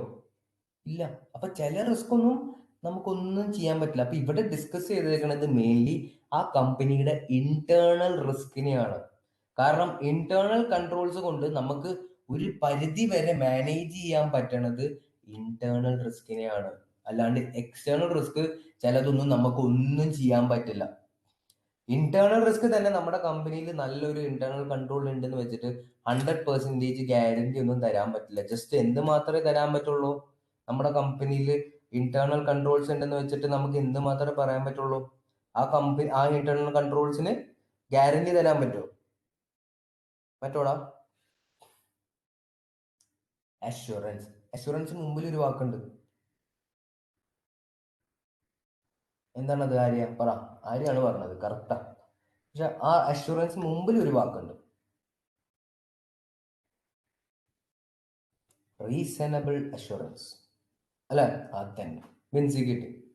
അപ്പോൾ ഈ ടേംസ് എന്തുകൊണ്ടാണ് ഞാൻ ഹൈലൈറ്റ് ചെയ്യണമെന്ന് വെച്ചാൽ, നിങ്ങൾക്ക് എസ്സേക്കൊക്കെ ചോദിക്കുമ്പോൾ നിങ്ങൾ ഈ റീസണബിൾ അഷുറൻസ്, ഇപ്പൊ ഇന്റർണൽ കൺട്രോൾസിനെ കുറിച്ചുള്ള ഒരു ക്വസ്റ്റ്യൻസ് ആണ് വന്നെങ്കിൽ റീസണബിൾ അഷുറൻസ് എന്ന് പറയുന്ന ആ വാക്ക് ഭയങ്കര ഹൈലൈറ്റ് ആണ്, ഭയങ്കര ഇമ്പോർട്ടൻ്റ് ആണ്. ഓക്കെ, അതുകൊണ്ടാണ് അത് ഞാൻ എടുത്തു പറഞ്ഞത്. ഓക്കെ, ഗ്യാരണ്ടി തരാൻ പറ്റൂല, പക്ഷെ ഇന്റേണൽ കൺട്രോളിന് റീസണബിൾ അഷുറൻസ് ആണ്. ഇപ്പൊ ഈ CMA exam S A questions ഒക്കെ ആൻസർ ചെയ്യുമ്പോൾ ഇങ്ങനെ പല വാക്കുകളാണ് നമ്മൾ ഹൈലൈറ്റ് ചെയ്ത് പറയേണ്ടത്. കാണാപ്പാടം പഠിക്കേണ്ട ആവശ്യമില്ല ആൻസർ ചെയ്യാനായിട്ട്.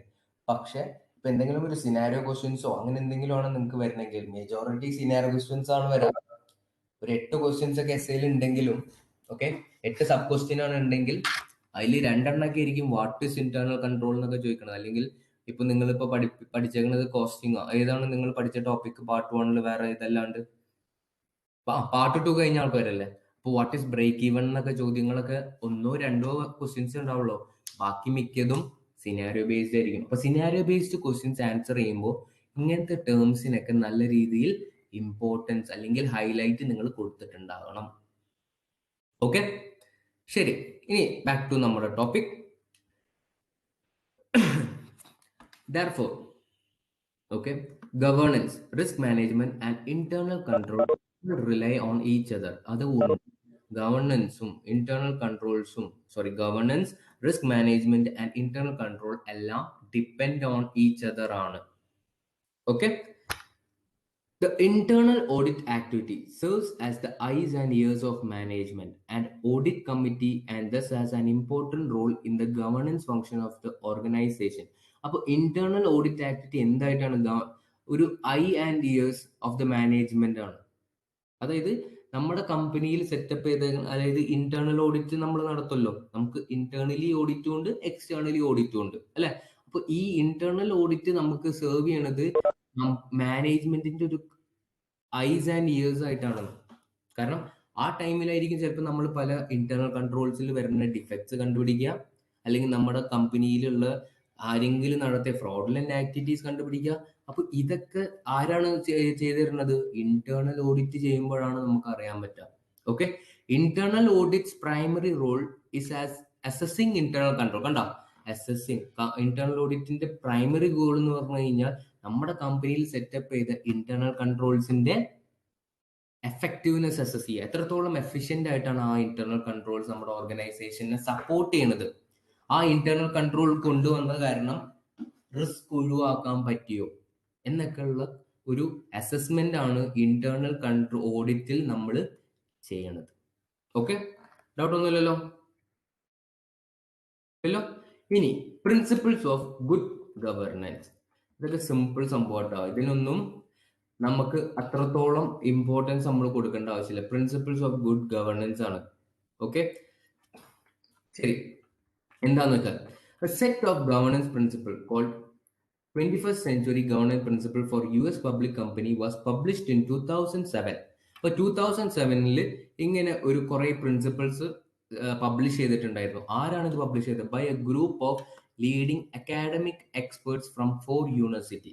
അപ്പൊ 4 യൂണിവേഴ്സിറ്റിയിൽ നിന്ന് ഉള്ള ലീഡിംഗ് അക്കാഡമിക് എക്സ്പേർട്സ് ആണ് ഇങ്ങനെ ഒരു principles of 21st Century Governance Principle for US Public Company എന്ന് പറയുന്ന ഒരു പ്രിൻസിപ്പിൾ 2007 ലോഞ്ച് ചെയ്തേക്കുന്നത്.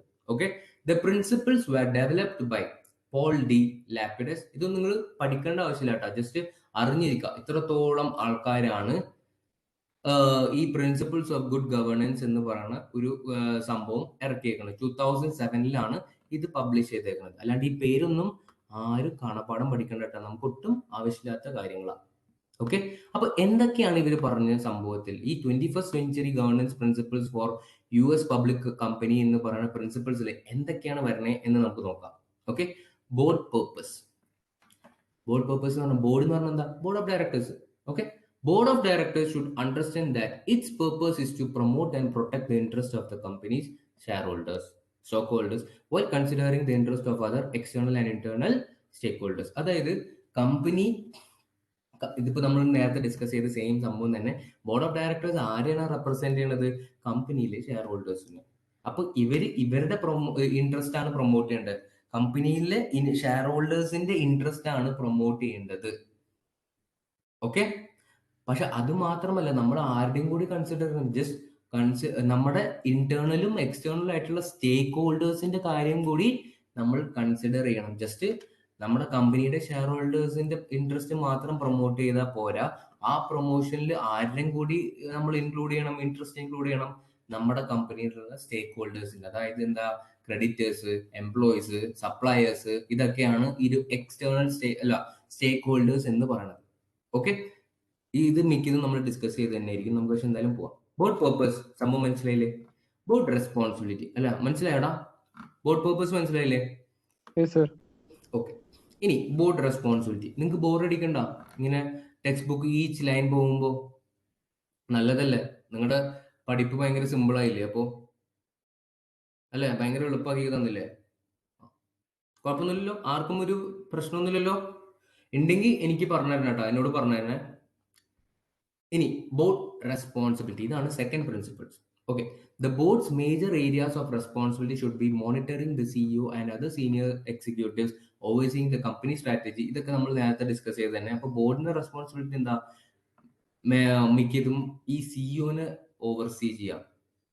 നമ്മുടെ കമ്പനി ആരൊക്കെയാണോ മാനേജ് ചെയ്യണത് അവരുടെ ആക്ടിവിറ്റീസ് ഒക്കെ മോണിറ്റർ ചെയ്യലാണ് ഈ ബോർഡ് ഓഫ് ഡയറക്ടേഴ്സിന്റെ റെസ്പോൺസിബിലിറ്റി എന്ന് പറയുന്നത്. ഞാൻ ചുരുക്കി പറഞ്ഞു, വേറെ ഒന്നും അതിൽ അഡീഷണൽ ആയിട്ടില്ല. Okay, interaction. Sound governance require effective interaction among the board, management, the external auditor and the internal auditor and legal counsel. അതായത് ഇവര് തമ്മിൽ ഒരു നല്ലൊരു കമ്മ്യൂണിക്കേഷൻ ഉണ്ടാവണം. ഒരു കമ്മ്യൂണിക്കേഷൻ എററോ, അതായത് ഒരാളും for example board of directors അല്ലെങ്കിൽ മാനേജ്മെന്റ് തമ്മിൽ നല്ലൊരു ലിങ്ക് ഉണ്ടായിരിക്കണം. എല്ലാം എഫക്റ്റീവ് ആയിട്ട് കമ്മ്യൂണിക്കേറ്റ് ചെയ്തിട്ടുണ്ടാവണം. ഇപ്പൊ ഒരു ഇന്റേണൽ ഓഡിറ്റർ ഓഡിറ്റ് ചെയ്ത് കഴിഞ്ഞിട്ട് അയാൾക്ക് എന്തെങ്കിലും കുറ്റം കണ്ടുപിടിച്ചാൽ ആൾക്ക് അത് കമ്മ്യൂണിക്കേറ്റ് ചെയ്യാനായിട്ടുള്ള ഒരു ചാനൽ ഉണ്ടാകണം. ആ ചാനൽ ഇത് കേൾക്കാൻ തയ്യാറാവണം. എന്നാൽ മാത്രമേ ഇതൊക്കെ എഫക്റ്റീവ് ആയിട്ട് നടക്കുള്ളൂ, അല്ലെ? അപ്പൊ ഇവര് തമ്മിൽ നല്ലൊരു ഇന്ററാക്ഷൻ എന്നൊക്കെ പറഞ്ഞാൽ കമ്മ്യൂണിക്കേഷൻ ഉണ്ടായിരിക്കണം. Okay, independence. ഇൻഡിപെൻഡൻസ് നമ്മൾ ഇത് പറഞ്ഞല്ലേ, ഇൻഡിപെൻഡൻസ് നമ്മൾ PCOB പറഞ്ഞപ്പോൾ നമ്മൾ ഇൻഡിപെൻഡൻസ് എന്താന്ന് പറഞ്ഞു. ഓക്കെ, ഇവിടെ ഇനി എന്താ പറഞ്ഞതെന്ന് നോക്കാം.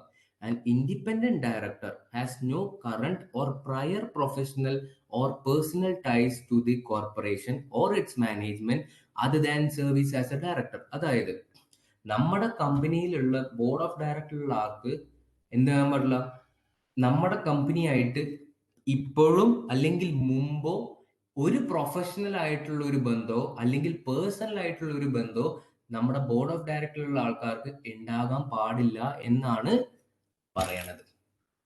ഓക്കെ, പ്രൊഫഷണൽ എന്ന് പറഞ്ഞാൽ എന്താ, ഇയാള് ഈ കമ്പനിയിൽ വർക്ക് ഉണ്ടാകാൻ പാടില്ല. അത് ഇപ്പോഴായാലും പണ്ടായാലും. പേഴ്സണൽ എന്തെങ്കിലും ഒരു റിലേഷൻഷിപ്സോ ഒന്നും ഉണ്ടാകാൻ പാടില്ല. അതാണ് ഈ ഇൻഡിപെൻഡൻസ് എന്ന് പറയുന്നത്. അപ്പൊ അവിടെ നമ്മൾ PCOB നമ്മൾ ആരെ ഫോക്കസ് ചെയ്തത്? എക്സ്റ്റേണൽ ഡയറക്ടേഴ്സിനെ ആയിരുന്നു. കാരണം PCOB എക്സ്റ്റേണൽ ഡയറക്ടേഴ്സിന്റെ കാര്യം നോക്കിക്കൊണ്ടിരിക്കുന്ന ആൾക്കാരാണല്ലോ. പക്ഷെ ഇവിടെ നമ്മൾ ഫോക്കസ് ചെയ്യണത് ഡയറക്ടറിന്റെ ഇൻഡിപെൻഡൻസിനെ കുറിച്ചാണ്. Okay, independent directors must be able and willing to be objective in their judgement. അതായത് എന്തിനാണ് ഈ ഇൻഡിപെൻഡന്റ് ആയിരിക്കണം എന്ന് പറയുന്നത്? കാരണം നമ്മൾ എടുക്കുന്ന ഡിസിഷൻ ബയാസ് ആകാണ്ടിരിക്കാൻ വേണ്ടിയിട്ടാണ്. അതായത് ആരെയും ആരുടെയും സപ്പോർട്ട് ചെയ്യുന്ന ഒരു ഡിസിഷൻ ആകരുത് നമ്മൾ എടുക്കുന്നത്. ഫോർ എക്സാമ്പിൾ, ഇപ്പോ സപ്ലയർ. ഓക്കെ, സപ്ലയർ എന്നൊക്കെ അറിയാലോ, നമ്മുടെ കമ്പനിയിലോട്ട് ഗുഡ്സോ അല്ലെങ്കിൽ മെറ്റീരിയൽസ് ഒക്കെ സപ്ലൈ ചെയ്യുന്ന ആൾക്കാർ. അപ്പൊ ഈ സപ്ലയറിനെ സെലക്ട് ചെയ്യുമ്പോൾ ഫോർ എക്സാമ്പിൾ എൻ്റെ ഒരു റിലേറ്റീവ് ആണ് സപ്ലയർ ആയിട്ട് വന്നേക്കണം കേട്ടോ. ഓക്കെ, അവൻ എൻ്റെ കമ്പനി പ്രൊഡ്യൂസ് ചെയ്യുന്ന ഗുഡ്സിന്റെ മെറ്റീരിയൽസ് ആണ് അവന് വിൽക്കണത്. അപ്പൊ അവൻ എൻ്റെ അടുത്ത് വന്ന് അപ്രോച്ച് ചെയ്തു, ഓക്കെ നിന്റെ കമ്പനി പ്രൊഡ്യൂസ് ചെയ്യണ ഒരിത് ഞാൻ ചെയ്തുതരാം, അല്ലെങ്കിൽ മെറ്റീരിയൽ എനിക്ക് സപ്ലൈ ചെയ്യാൻ പറ്റും. പക്ഷെ വേറൊരാൾ വന്നു. അപ്പൊ ഇവന്റെ ബാക്ക്ഗ്രൗണ്ട് എന്ന് വെച്ചാൽ ഇത്തിരി ബാഡാട്ടാ. കുറച്ച് ചീറ്റിംഗ് കേസസ് ഉണ്ട്. ക്വാളിറ്റി അവൻ സപ്ലൈ ചെയ്യുന്ന ഗുഡ്സിന്റെ ക്വാളിറ്റി ഒട്ടും പോരാ, അങ്ങനെയൊക്കെ. വേറൊരാൾ വന്ന്, അയാൾ എൻ്റെ റിലേറ്റീവ് ഒന്നുമല്ല, പക്ഷെ അയാൾക്ക് എല്ലാം നല്ല ഗുഡ് ബാക്ക്ഗ്രൗണ്ടാണ്. അതായത് ആള് പ്രൊവൈഡ് ചെയ്യണ മെറ്റീരിയൽസ് ഒക്കെ നല്ല സൂപ്പർ ക്വാളിറ്റിയാണ്. ആൾക്കൊരു ഫ്രോഡുലന്റ് കേസസ് ഒന്നുമില്ല. അപ്പോ ഞാൻ ആര് ചൂസ് ചെയ്യും? എൻ്റെ റിലേറ്റീവിനെ ചൂസ് ചെയ്യാൻ പറ്റുമോ? ഇല്ല. കാരണം എന്താ, അവൻ സപ്ലൈ ചെയ്യണ മെറ്റീരിയലും പോരാ, ചീറ്റിംഗ് ഉള്ള മനുഷ്യനാണ്, ചീറ്റിംഗ് കുറെ കേസസും ഉണ്ട്. അപ്പൊ അവന്റെ ബാക്ക്ഗ്രൗണ്ട് ശരിയല്ല. പക്ഷെ എനിക്ക് ഇവിടെ ഒരു ഡിസിഷൻ എടുക്കാൻ പറ്റണം. അതായത് എനിക്ക് ഇവനെ വേണ്ട, എൻ്റെ റിലേറ്റീവ് ആയിട്ടുള്ള സപ്ലയർ വേണ്ട, എൻ്റെ റിലേറ്റീവ് അല്ലാത്ത സപ്ലയറിനെ സെലക്ട് ചെയ്യാൻ പറ്റണം. അതുകൊണ്ടാണ് ഇങ്ങനെ ഒരു ഇൻഡിപെൻഡന്റ് കാര്യം മസ്റ്റ് ആയിട്ട് വരുന്നത്. കാരണം നമ്മൾ എടുക്കുന്ന ഡിസിഷന് ബയാസ് ആകരുത്, ആരെയും ഫേവർ ആകുന്ന ഒരു ഡിസിഷൻ ആവരുത്. എല്ലാവരും അങ്ങനെയാണെന്നല്ല കേട്ടോ പറയണത്, എല്ലാവരും അങ്ങനെ അല്ല. പക്ഷെ ഒരു 0% റിസ്ക് പോലും ഉണ്ടാകാണ്ടിരിക്കാൻ വേണ്ടിയിട്ടാണ് ഇങ്ങനെ ഒരു ഇൻഡിപെൻഡൻസ് കാര്യം പറയണത്. അപ്പൊ ഇൻഡിപെൻഡന്റ് ആയിട്ടുള്ള ഒരു ഡയറക്ടറാണ് നമ്മുടെ ഓർഗനൈസേഷനിൽ ഉണ്ടെങ്കിൽ അയാൾക്ക് എന്ത് ചെയ്യാൻ പറ്റും? അയാളുടെ ജഡ്ജ്മെന്റ് ഒക്കെ ബയാസ് ആയിട്ട് എടുക്കാൻ പറ്റും, ആരെയും ഫേവർ ചെയ്യേണ്ട. കാരണം ആൾക്ക് ആരെയും നോക്കേണ്ട ആവശ്യമില്ലല്ലോ. ഓക്കെ, അതാണ് സംഭവം പറയുന്നത്. ഇനി expertise and integrity. The directors should possess relevant business, industry, company and governance expertise. ഈ ബോർഡ് ഓഫ് ഡയറക്ടേഴ്സിലുള്ള ആൾക്കാർക്ക് നല്ലൊരു എക്സ്പീരിയൻസ് ഉണ്ടായിരിക്കണം. അതായത് അവർ ആ റെലവെന്റ് ഫീൽഡിൽ എക്സ്പേർട്ട് ആയിട്ടുള്ള ആൾക്കാരായിരിക്കണം. The directors should reflect a mix of background and perspectives and have good records of integrity. Unblemished എന്നൊക്കെ പറഞ്ഞു കഴിഞ്ഞാൽ ഗുഡ് ആട്ടോ അതിന്റെ അർത്ഥം. അതായത് ഈ ഡയറക്ടേഴ്സിനൊക്കെ ഒരു എന്താ പറയണ്ടേ, നല്ലൊരു ബാക്ക്ഗ്രൗണ്ട് ഉണ്ടായിരിക്കണം. എന്ത് ബാക്ക്ഗ്രൗണ്ട് എന്നാ? ഇന്റഗ്രിറ്റി. ഒരു ചീറ്റിങ്ങോ ഒരു ഫ്രോഡുലന്റ് കേസസോ ഒന്നും ഉണ്ടാകാൻ പാടില്ല. ഇവർക്ക് നല്ല റെലവെന്റ് എക്സ്പീരിയൻസ് ഉണ്ടായിരിക്കണം. ആ ഫീൽഡിൽ ആ ബിസിനസ്സിനെ മാനേജ് ചെയ്യാനായിട്ട് അല്ലെങ്കിൽ ആ ഇൻഡസ്ട്രിയിൽ നല്ല രീതിയിൽ എക്സ്പീരിയൻസ് ഉണ്ടായിരിക്കണം. ഓക്കെ, എന്നൊക്കെയാണ് പറയുന്നത്.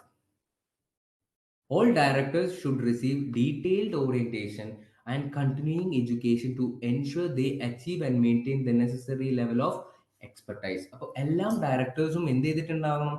Continuously educate ചെയ്തുകൊണ്ടേയിരിക്കണം.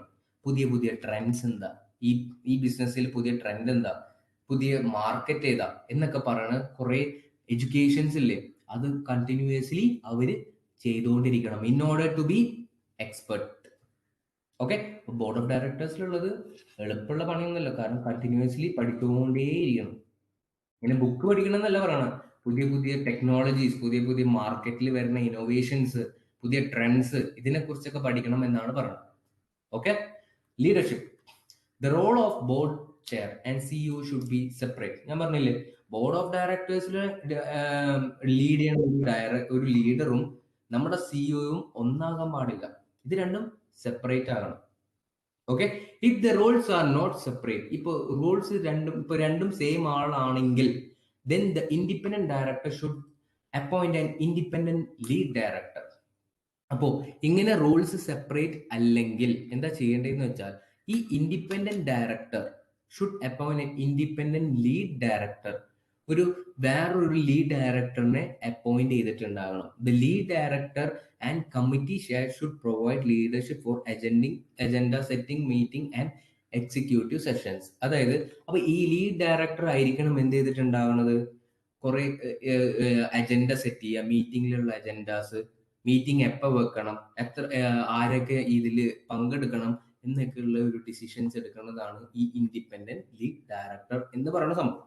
ഓക്കെ, പിന്നെ പറയുന്നതാണ് കമ്മിറ്റീസ്. കമ്മിറ്റീസ് എന്ന് പറയുന്നത് നമ്മൾ ഇപ്പൊ നേരത്തെ ഡിസ്കസ് ചെയ്തിട്ടുണ്ടാകുന്നില്ലേ, ഓഡിറ്റ് കമ്മിറ്റി എന്നൊക്കെ. അതുപോലത്തെ കമ്മിറ്റീന്റെ ഒരു സംഭവമാണ് ഇവിടെ പറയുന്നത്.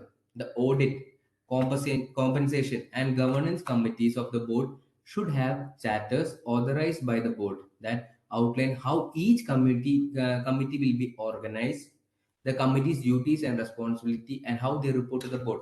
അതായത് ഞാൻ നേരത്തെ പറഞ്ഞ പോലെ ഈ കമ്മിറ്റീസ്, നമ്മളിപ്പോൾ ഓഡിറ്റ് കമ്മിറ്റി ഉണ്ട് നമ്മുടെ ഓർഗനൈസേഷനിൽ, compensation committee and governance committee ഒക്കെ നമുക്കുണ്ട് നമ്മുടെ ഓർഗനൈസേഷനിൽ. അപ്പൊ ഇവരുടെ റെസ്പോൺസിബിലിറ്റി എന്താ, ഇവർക്ക് എന്തൊക്കെ ഓതറൈസേഷൻ ഉണ്ട്, എത്രത്തോളം ഓർഗനൈസ്ഡ് ആണ്, എന്താണ് ഇവരുടെ ഡ്യൂട്ടീസ്, എന്തൊക്കെയാണ് റെസ്പോൺസിബിലിറ്റി, എങ്ങനെയാണ് ഇവര് കാര്യങ്ങളൊക്കെ റിപ്പോർട്ട് ചെയ്യേണ്ടത് എന്നൊക്കെ തീരുമാനിച്ചിട്ടുണ്ടാകണം എന്നാണ് പറയുന്നത്. Each of these committees should be composed of independent directors only, and each committee should have access to independent outside advisors who report directly to the committee. അതായത് ഈ ഔട്ട്സൈഡ് അഡ്വൈസേഴ്സ് എന്ന് പറയുന്നത് മെയിൻലി ആരായിരിക്കും? External ഓഡിറ്റേഴ്സിനെ കുറിച്ചാണ്. നമ്മൾ നേരത്തെ audit committee പഠിപ്പിച്ചപ്പോൾ തന്നെ ഞാൻ പറഞ്ഞിട്ടുണ്ടായിരുന്നു, ഈ എക്സ്റ്റേണൽ കമ്മിറ്റീസ് ആരെടുത്ത് വേണം കാര്യങ്ങൾ വന്ന് അവതരിപ്പിക്കാനായിട്ട്? ഈ ഓഡിറ്റ് കമ്മിറ്റിനോടാണ്, അല്ലെ? ഈ ഓഡിറ്റ് കമ്മിറ്റി വേണം ഇത് ബോർഡ് ഓഫ് ഡയറക്ടേഴ്സിന്റെ അടുത്ത് പ്രസന്റ് ചെയ്യാനായിട്ട്. അപ്പൊ ഇങ്ങനത്തെ കുറച്ച് സംഭവം സെറ്റ് ചെയ്തിട്ടുണ്ടാകണം എന്നാണ് പറയുന്നത്. Okay, meeting and information. The board and its committee should meet frequently for extended period of time and should have unrestricted access to the information and personnel they need to perform their duties. അപ്പോൾ board of directors ഇടയ്ക്കിടയ്ക്ക് meeting നടത്തിയിട്ടുണ്ടാകണം. Okay, and have unrestricted. അപ്പൊ board of ഡയറക്ടേഴ്സിന് unrestricted access ആയിരിക്കണം കൊടുത്തിട്ടുണ്ടാകുന്നത് അവരുടെ duties perform ചെയ്യാൻ. എന്താണ് ഈ അൺറെസ്ട്രിക്റ്റഡ് ആക്സസ് എന്നൊക്കെ പറയുന്നത്? നിങ്ങളിപ്പോ ഒരു കമ്പനി കയറി കഴിഞ്ഞാൽ നിങ്ങൾക്ക് ക്ലിയർ ആയിട്ട് സംഭവം മനസ്സിലാവും. നമുക്ക് എല്ലാവർക്കും ആസ് ആൻ എംപ്ലോയി നമുക്ക് ആർക്കും എല്ലാം ഡാറ്റേഴ്സിനും കമ്പനീസിന്റെ എല്ലാം ഡാറ്റാസിലോട്ടും നമുക്ക് ആക്സസ് ഉണ്ടാകാൻ പറ്റില്ല. ഇപ്പോ ഫോർ എക്സാമ്പിൾ, ഇപ്പൊ നിങ്ങളൊരു എക്സ്റ്റേണൽ ഓഡിറ്റർ ആണെന്ന് വിചാരിച്ചോ. ഓക്കെ, ബിഗ് ഫോറിൽ വർക്ക് ചെയ്യണ ഒരു എക്സ്റ്റേണൽ ഓഡിറ്റേഴ്സ് ആണ് നിങ്ങൾ. അപ്പോൾ ആസ് ആൻ എക്സ്റ്റേണൽ ഓഡിറ്റർ നിങ്ങൾക്ക് ചിലപ്പം ഈ മാസം ഒരു 1-2 ക്ലയൻസ് കിട്ടുള്ളൂ. ഓക്കെ, ഇപ്പൊ ഫോർ എക്സാമ്പിൾ 2 കമ്പനിയുടെ പേര് ബക്കാഡി എന്ന് പറയുന്ന കമ്പനിയും വേൾപൂൾ എന്ന് പറയുന്ന കമ്പനിയുമാണ് നിങ്ങൾക്ക് ഈ മാസം കിട്ടിയേക്കുന്നത്. സോ നിങ്ങൾക്ക് ഈ 2 കമ്പനീസിന്റെ ഇൻഫോർമേഷനിലോട്ട് നിങ്ങൾക്ക് ആക്സസ് ഉണ്ടാവുള്ളൂ.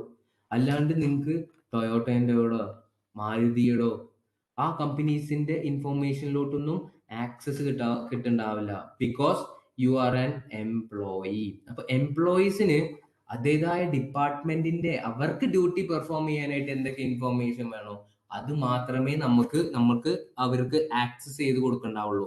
പക്ഷെ നിങ്ങൾ ഒരു ബോർഡ് ഓഫ് ഡയറക്ടർ ആണെങ്കിൽ നിങ്ങൾക്ക് ആ കമ്പനിയിൽ നടക്കുന്ന എല്ലാ കാര്യത്തിനും ഏത് ഡിപ്പാർട്ട്മെന്റ് ആയിക്കോട്ടെ എല്ലാം ഇൻഫോർമേഷനിലോട്ടും നിങ്ങൾക്ക് ആക്സസ് ഉണ്ടായിരിക്കും. അതാണ് ബോർഡ് ഓഫ് ഡയറക്ടേഴ്സും എംപ്ലോയീസും തമ്മിലുള്ള വ്യത്യാസം. ബോർഡ് ഓഫ് ഡയറക്ടേഴ്സിന് എല്ലാത്തിനോടും ഉള്ള ഒരു ആക്സസ്, എല്ലാം ഇൻഫോർമേഷനിലോട്ടും ആക്സസ് കിട്ടിയിട്ടുണ്ടാവും. പക്ഷെ ആസ് എൻ എംപ്ലോയി അല്ലെങ്കിൽ ഏതെങ്കിലും ഒരു സ്റ്റേക്ക് ഹോൾഡേഴ്സ് ആണെങ്കിലും നിങ്ങൾക്ക് ലിമിറ്റഡ് ആക്സസ് മാത്രമേ ഉണ്ടാവുള്ളൂ. Okay, any doubts? നമ്മളിപ്പോ 8 പ്രിൻസിപ്പിൾസ് കഴിഞ്ഞ് എന്തെങ്കിലും ഡൗട്ട് ഉണ്ടാണോ? നോ. ശരി, കോമ്പൻസേഷൻ. ദ കോമ്പൻസേഷൻ കമ്മിറ്റി നമ്മൾ നേരത്തെ ഡിസ്കസ് ചെയ്തുള്ളൂ. Compensation audit committee, compensation committee, പിന്നെ വേറൊരു കമ്മിറ്റിനെ കുറിച്ച് പറഞ്ഞിട്ടുണ്ടായിരുന്നല്ലോ, എന്താണ്? Governance committee. അപ്പോൾ compensation committee, the compensation committee and full board should carefully consider the compensation amount and mix for executives and directors. അതായത് ഈ കോമ്പൻസേഷൻ എന്നൊക്കെ പറഞ്ഞാൽ നിങ്ങൾക്ക് അറിയാലോ, സാലറീസ്. അപ്പോൾ ആർക്കൊക്കെ എത്രയൊക്കെ സാലറീസ് നമ്മൾ കൊടുക്കണം, ഓക്കെ, എന്തൊക്കെ ഇൻസെന്റീവ്സ് ആണ് നമ്മൾ കൊടുക്കേണ്ടത് ഫോർ എക്സിക്യൂട്ടീവ്സ് ആൻഡ് ഡയറക്ടേഴ്സ്. എക്സിക്യൂട്ടീവ്സിനും ഡയറക്ടേഴ്സിനും എന്തൊക്കെ കോമ്പൻസേഷൻ ആണ് നമ്മൾ കൊടുക്കാൻ പോകുന്നത്, അതിന്റെ മിക്സ് എന്നൊക്കെ പറഞ്ഞാൽ ചിലപ്പോൾ നമുക്ക് സാലറി ആയിട്ട് കിട്ടും. Okay, salary 1 lakh. ഓക്കെ, അതിന്റെ കൂടെ ചിലപ്പോൾ 1% ഷെയർ കിട്ടും. കമ്പനിയിൽ ഇത്രത്തോളം ഷെയറിൽ നിങ്ങൾക്ക് ഓണർഷിപ്പ് ഉണ്ടായിരിക്കും. അപ്പൊ അതിന്റെയൊക്കെ മിക്സ് അല്ലേ, അത് തീരുമാനിക്കുന്നതാണ് കോമ്പൻസേഷൻ കമ്മിറ്റി എന്ന് പറയുന്നത്.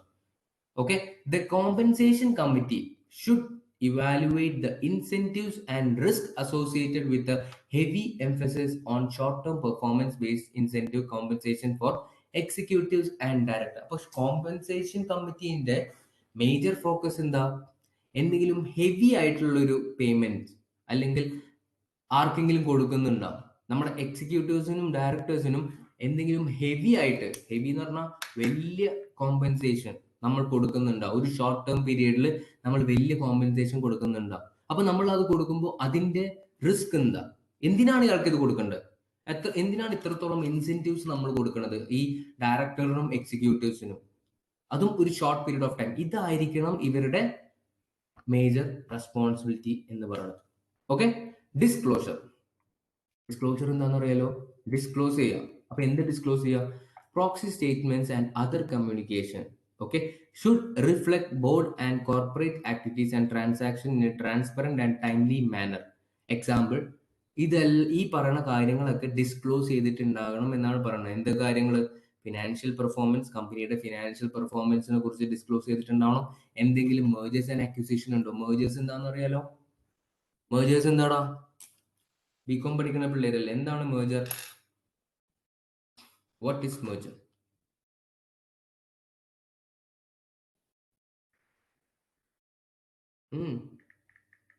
രണ്ട് കമ്പനികൾ കൂടി ചേരുക. 2 കമ്പനിയും കൂടി ചേരുക. അതന്നെ, കൂടി ചേർന്നിട്ട് എന്താകും? 2 1 അതാണ് ചോദ്യം. ഇപ്പൊ A+B = അതന്നെ, 2 കമ്പനിയും 1 അല്ലെ? അതായത് A എന്ന് പറയുന്ന കമ്പനിയും B എന്ന് പറയുന്ന കമ്പനിയും കൂടി ഒന്നായിട്ട് ഒരു കമ്പനി ആവാം. അതിപ്പോ A ആകാം അല്ലെങ്കിൽ B ആകാം, അല്ലെ? ശരി, അതാണ് മേജർ. അപ്പൊ എന്തെങ്കിലും മേജേഴ്സ് നമ്മുടെ കമ്പനിയിൽ നടന്നിട്ടുണ്ടോ? ഓക്കെ, എക്സിക്യൂട്ടീവ് കോമ്പൻസേഷൻ, എത്രത്തോളം കോമ്പൻസേഷൻ നമ്മൾ എക്സിക്യൂട്ടീവ്സിന് കൊടുക്കുന്നത്, ഡയറക്ടേഴ്സിന് കൊടുക്കണം, ഇൻസൈഡർ ട്രേഡേഴ്സ്, എന്തെങ്കിലും ഇൻസൈഡർ ട്രേഡിംഗ് ഉണ്ടോ, അങ്ങനെ എന്തെങ്കിലും റിലേറ്റഡ് പാർട്ടി ട്രാൻസാക്ഷൻ, അങ്ങനെ എന്തെങ്കിലും സംഭവം നടന്നിട്ടുണ്ടോ എന്നൊക്കെ ഉള്ളത് ഡിസ്ക്ലോസ് ചെയ്തിട്ടുണ്ടാകണം എന്നാണ് പറയണത്. ഓക്കെ, പ്രോക്സി ആക്സസ്, അതായത് ഈ പ്രോക്സി എന്നൊക്കെ പറഞ്ഞാൽ നിങ്ങൾ ഈ ബോർഡ് ഓഫ് ഡയറക്ടേഴ്സിന്റെ എലക്ഷൻ ഇല്ലേ, എലക്ഷൻ ഒക്കെ വരുമ്പോഴാണ് ഈ പ്രോക്സി എന്ന് പറയുന്ന സംഭവം വരാം. പ്രോക്സി വിളിക്കാൻ നിങ്ങൾ കേട്ടിട്ടില്ലേ? നിങ്ങളൊന്നും ചെയ്തിട്ടുണ്ടാവും. പ്രോക്സി വിളിക്കുക, സത്യം പറ. അറ്റൻഡൻസ് ഒക്കെ വരുമ്പോൾ നിങ്ങൾ ആർക്കെങ്കിലും പ്രോക്സി വിളിക്കാറുണ്ടോ? സ്കൂളിലൊക്കെ, സ്കൂൾ കോളേജസ്. പ്രോക്സി എന്ന് പറഞ്ഞ ഒരു ടേം കേട്ടിട്ടുണ്ടോ നിങ്ങൾ?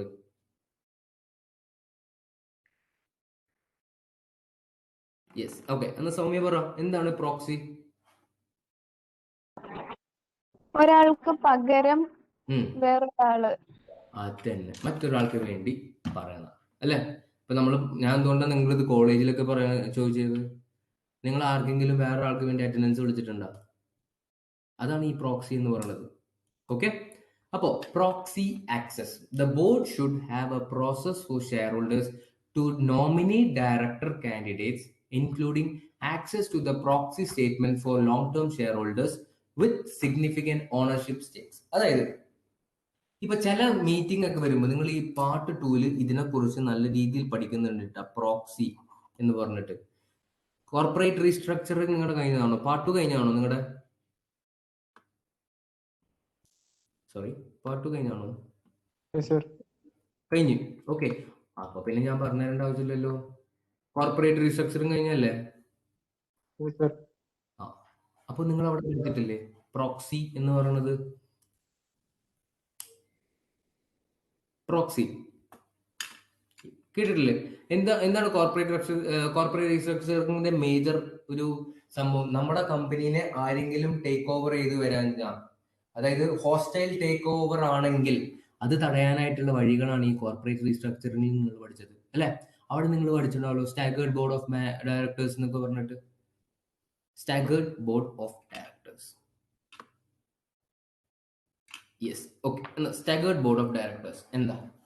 അവിടെയാണ് ഈ പ്രോക്സിയുടെ മെയിൻ സംഭവം വരുന്നത്.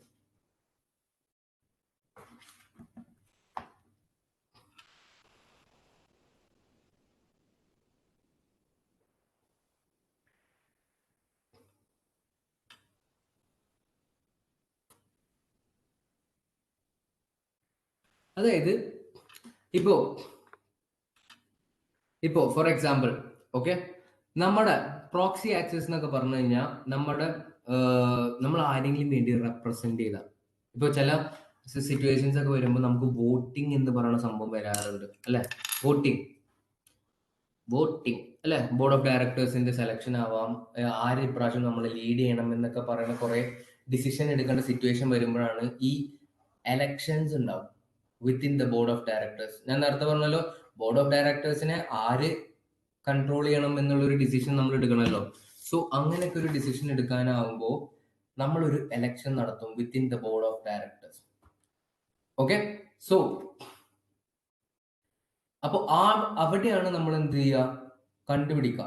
അതായത് ഇപ്പൊ ചില ഷെയർ ഹോൾഡേഴ്സിന് ചിലപ്പോൾ വരാൻ പറ്റാത്ത സിറ്റുവേഷൻ ഉണ്ടാവും, എന്തെങ്കിലും ഒരു എമർജൻസി കേസോ അങ്ങനെയൊക്കെ എന്തെങ്കിലുമൊക്കെ വരുമ്പോൾ ആ ടൈമിൽ ഇവർ എന്ത് ചെയ്യും? ഓക്കെ, ഞങ്ങളുടെ വോട്ട്, അതായത് എൻ്റെ വോട്ട് വേറൊരാൾക്ക് ഞാൻ കൊടുക്കുന്നു.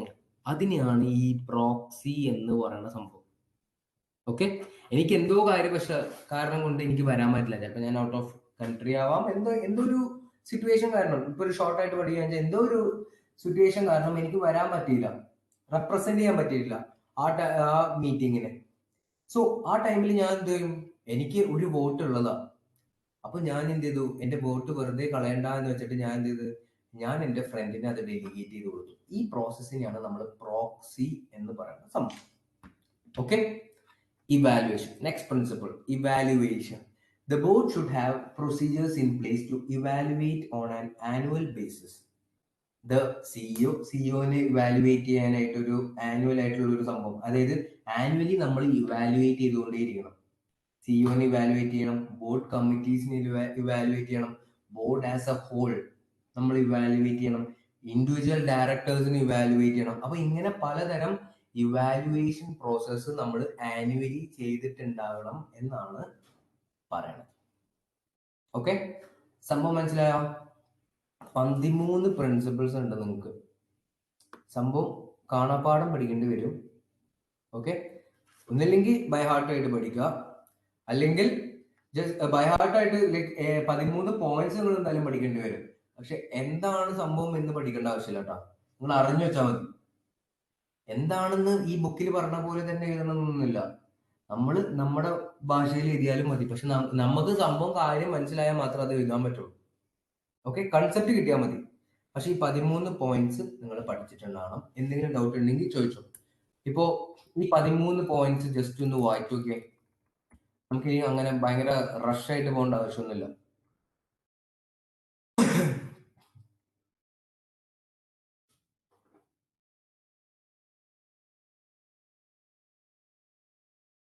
എന്തെങ്കിലും ഡൗട്ട് ഉണ്ടോ? നിങ്ങൾക്ക് ബുക്ക് ഉണ്ടോ? അതോ ഈ PDF ആണോ റെഫർ ചെയ്യണത്? ഞാൻ ഇപ്പൊ ഷെയർ ചെയ്യണ PDF ആണോ റെഫർ ചെയ്യണത്? ഇതിലിപ്പോ എന്തെങ്കിലും ഡൗട്ട് ഉണ്ടോ നിങ്ങൾക്ക്? ജസ്റ്റ് ഒന്ന് നോക്കിയേ. ബോർഡ് പേർപ്പസ് മനസ്സിലായോ? ബോർഡ് റെസ്പോൺസിബിലിറ്റി മനസ്സിലായോ? ഇന്ററാക്ഷൻ മനസ്സിലായോ? ഇൻഡിപെൻഡൻസ് മനസ്സിലായോ? Expertise and integrity, leadership, committees, meeting and information, internal audit, compensation, disclosure, proxy access, evaluation. ഈ പറയുന്ന 13 സംഭവത്തിൽ എന്തെങ്കിലും ഡൗട്ട് ഉണ്ടെങ്കിൽ ഇപ്പൊ നിങ്ങൾക്ക് ചോദിക്കാം. ഡൗട്ട് ഇല്ലെങ്കിൽ നമുക്ക് നെക്സ്റ്റ് ടോപ്പിക്കിലോട്ട് പോവാം.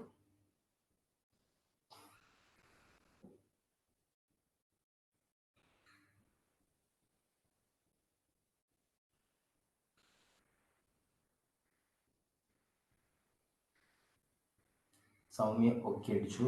എനിക്ക് എല്ലാവരുടെയും ഓക്കെ വേണം കേട്ടോ. കാരണം ഒരു ടോപ്പിക്ക് നമ്മൾ വേറെ ടോപ്പിക്കിലോട്ട് പോവാം. സോ മെജോറിറ്റി ആൾക്കാരുടെയും അപ്രൂവൽ ഉണ്ടായാൽ മാത്രമേ എനിക്ക് പോകാൻ പറ്റൂ.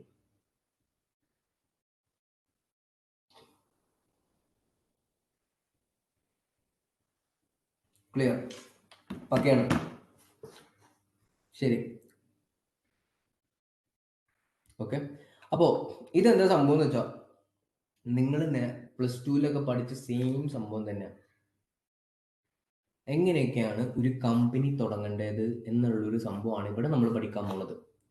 Corporate governance include all the mean by which businesses are directed and controlled. ഇത് നമ്മൾ കുറേ പറഞ്ഞതാ. അപ്പൊ ഇതെന്താ സംഭവം വെച്ചാൽ നമ്മുടെ ഇപ്പോൾ ഇന്ത്യയിൽ അഞ്ചാൽ പോലും നമ്മളിപ്പോൾ ഒരു കമ്പനി അതിൻ്റെതായ ജൂറിസ്ഡിക്ഷനിൽ വേണം നമ്മൾ പോയി രജിസ്റ്റർ ചെയ്യാനായിട്ട്, അല്ലെ? അതുപോലെ തന്നെയാണ് US-ലും. അതിൻ്റെതായ ജൂറിസ്ഡിക്ഷനിൽ ഇവര് പോയി നമ്മുടെ കമ്പനി ഫയൽ ചെയ്തിട്ടുണ്ടാവണം. എന്ത് ഫയൽ ചെയ്തിട്ടുണ്ടാവണം? ആർട്ടിക്കിൾ ഓഫ് അസോസിയേഷൻ എന്ന് പറയുന്ന ഒരു ഡോക്യുമെന്റ് ഫയൽ ചെയ്തിട്ടുണ്ടാവണം ഒരു കമ്പനി തുടങ്ങാൻ പോവാൻ വെച്ചാൽ. അപ്പൊ അതിൽ എന്തൊക്കെയാണ് വേണ്ടത് എന്നാണ് നമ്മൾ നോക്കാൻ പോണത്. എന്തൊക്കെയാണ് ആർട്ടിക്കിൾ ഓഫ് ഇൻകോർപ്പറേഷനിൽ പറയണത്? ഓക്കെ, എന്താണ് ബൈലോസ്? ഇതൊക്കെയാണ് നമ്മൾ ഇപ്പോൾ ഡിസ്കസ് ചെയ്യാൻ പോണത്. ഓക്കെ, ശരി. US corporations are formed under authority of state statutes. Okay, applications for a charter must be made to the proper authorities of a state in order to form a corporation. അതായത് ജൂറിസ്ഡിക്ഷന്റെ കാര്യമാണ് അവർ പറയുന്നത്.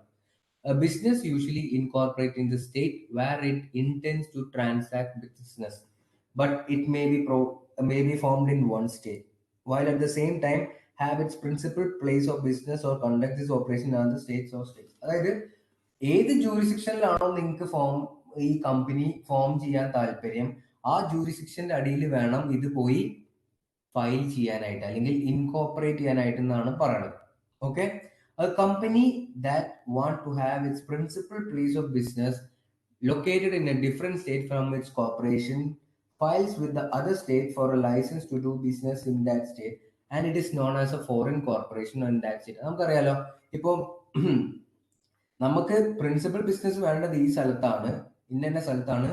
പക്ഷെ നമുക്ക് operate ചെയ്യേണ്ടത് വേറെ സ്ഥലത്തും കൂടി നമുക്ക് എക്സ്പാൻഡ് ചെയ്യണമെങ്കിൽ അത് നമ്മൾ ആ കമ്പനീനെ നമ്മളിപ്പോ വേറൊരു സ്റ്റേറ്റിൽ ഫോം ചെയ്ത കമ്പനി നമ്മൾ ഫോറിൻ എന്നാണ് പറയുന്നത്. ഇതൊക്കെ നമുക്ക് അറിയുന്ന കാര്യം തന്നെയാണ്.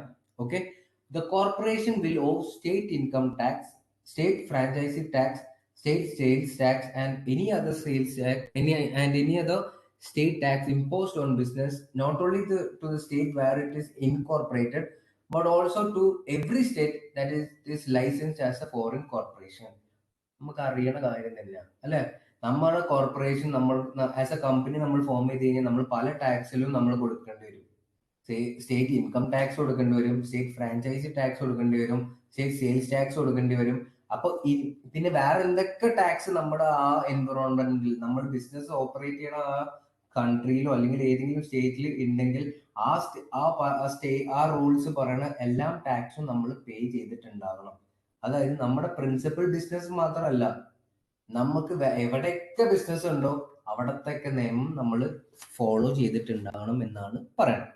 Okay, although the means of organising A corporation may vary from state to state to some extent. Each state usually requires that article of incorporation be filed with the Secretary of State or another designated official within the state. അപ്പൊ അതായത് ഒരു company തുടങ്ങാനായിട്ട് state to state കുറച്ച് difference ഒക്കെ ഉണ്ടാവും. Okay, എന്തെങ്കിലും കുറച്ച് difference ഉണ്ടാകാം. പക്ഷെ എല്ലാ സ്റ്റേറ്റിലും പറയുന്ന ഒരു കാര്യമാണ് ആർട്ടിക്കിൾ ഓഫ് ഇൻകോർപ്പറേഷൻ എന്ന് പറയുന്ന ഒരു ഡോക്യുമെന്റ്. അതിനെ കുറിച്ച് നമ്മൾ പറയാൻ പോണ അത് ഫയൽ ചെയ്തിട്ടുണ്ടാവും. ആരുടെ അടുത്ത് ഫയൽ ചെയ്തിട്ടുണ്ടാവണം? സെക്രട്ടറി ഓഫ് സ്റ്റേറ്റ് എന്ന് പറയുന്ന ആൾ, അല്ലെങ്കിൽ or another designated official within that state. അപ്പോ ഈ ഓരോ സ്റ്റേറ്റിലും നമ്മുടെ US എന്താ സംബന്ധിച്ച് നമ്മൾ ക്ലാസിഫൈ ചെയ്തേക്കണം ഓരോ സ്റ്റേറ്റ് ആയിട്ടാണ്, അല്ലെ? ഓരോ പ്ലേസിനും ഓരോ സ്റ്റേറ്റ് ആയിട്ടാണ് അവർ ക്ലാസിഫൈ ചെയ്തേക്കണം. അപ്പോൾ ഓരോ സ്റ്റേറ്റിലും ചിലപ്പോൾ ഓരോരോ നിയമങ്ങളായിരിക്കും. പക്ഷെ എല്ലാ സ്റ്റേറ്റിലും മാൻഡേറ്ററി ആയിട്ട് ഫോളോ ചെയ്യേണ്ടതാണ് ആർട്ടിക്കിൾ ഓഫ് ഇൻകോർപ്പറേഷൻ എന്ന് പറയുന്ന ഡോക്യുമെന്റ് ഫയൽ ചെയ്തിട്ടുണ്ടാകണം. അത് ആരുടെ ഫയൽ ചെയ്തിട്ടുണ്ടാവണം? സെക്രട്ടറി ഓഫ് സ്റ്റേറ്റ് അല്ലെങ്കിൽ വേറെ ഏതെങ്കിലും ഡെസിഗ്നേറ്റഡ് ഒഫീഷ്യൽ വിത്തിൻ ആ സ്റ്റേറ്റിന്റെ ഉള്ളിൽ വരുന്ന ഏതെങ്കിലും ഡെസിഗ്നേറ്റഡ് ഒഫീഷ്യലിന്റെ അടുത്തും പോയി ആർട്ടിക്കിൾ ഓഫ് ഇൻകോർപ്പറേഷൻ ഫയൽ ചെയ്തിട്ടുണ്ടാകണം എന്നാണ് പറയുന്നത്.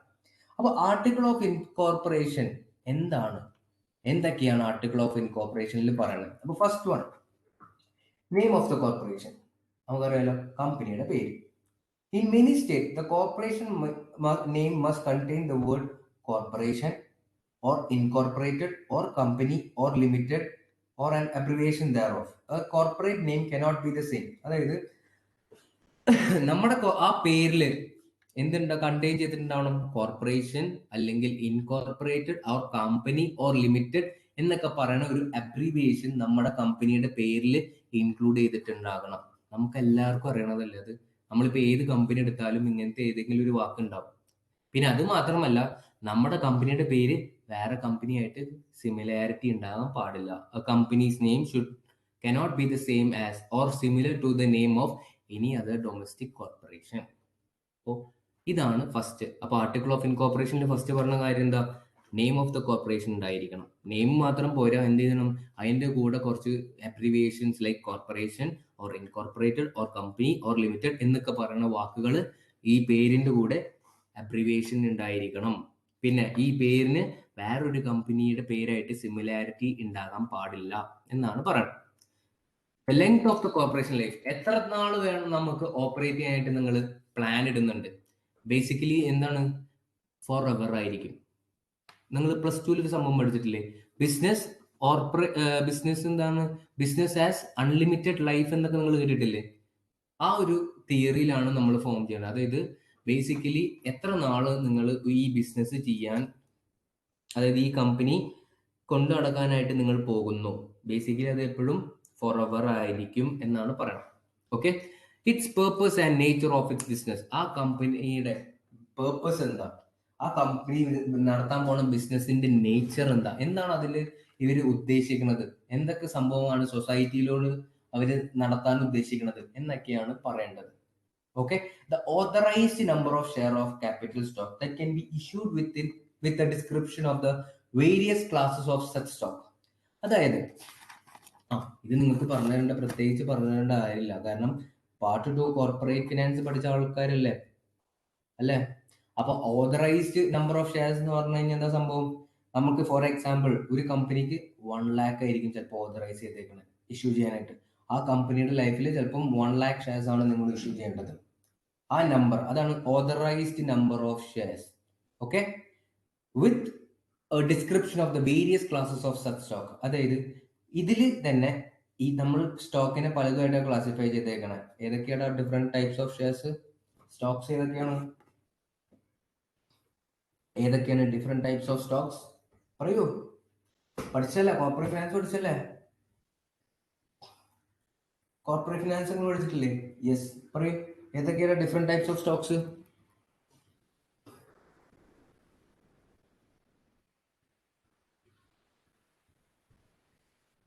അതെന്ത് ആരുടെ റെസ്പോൺസ് ഇല്ലല്ലോ. ഏതാണ് ഡിഫറെന്റ് ടൈപ്സ് ഓഫ് സ്റ്റോക്സ്?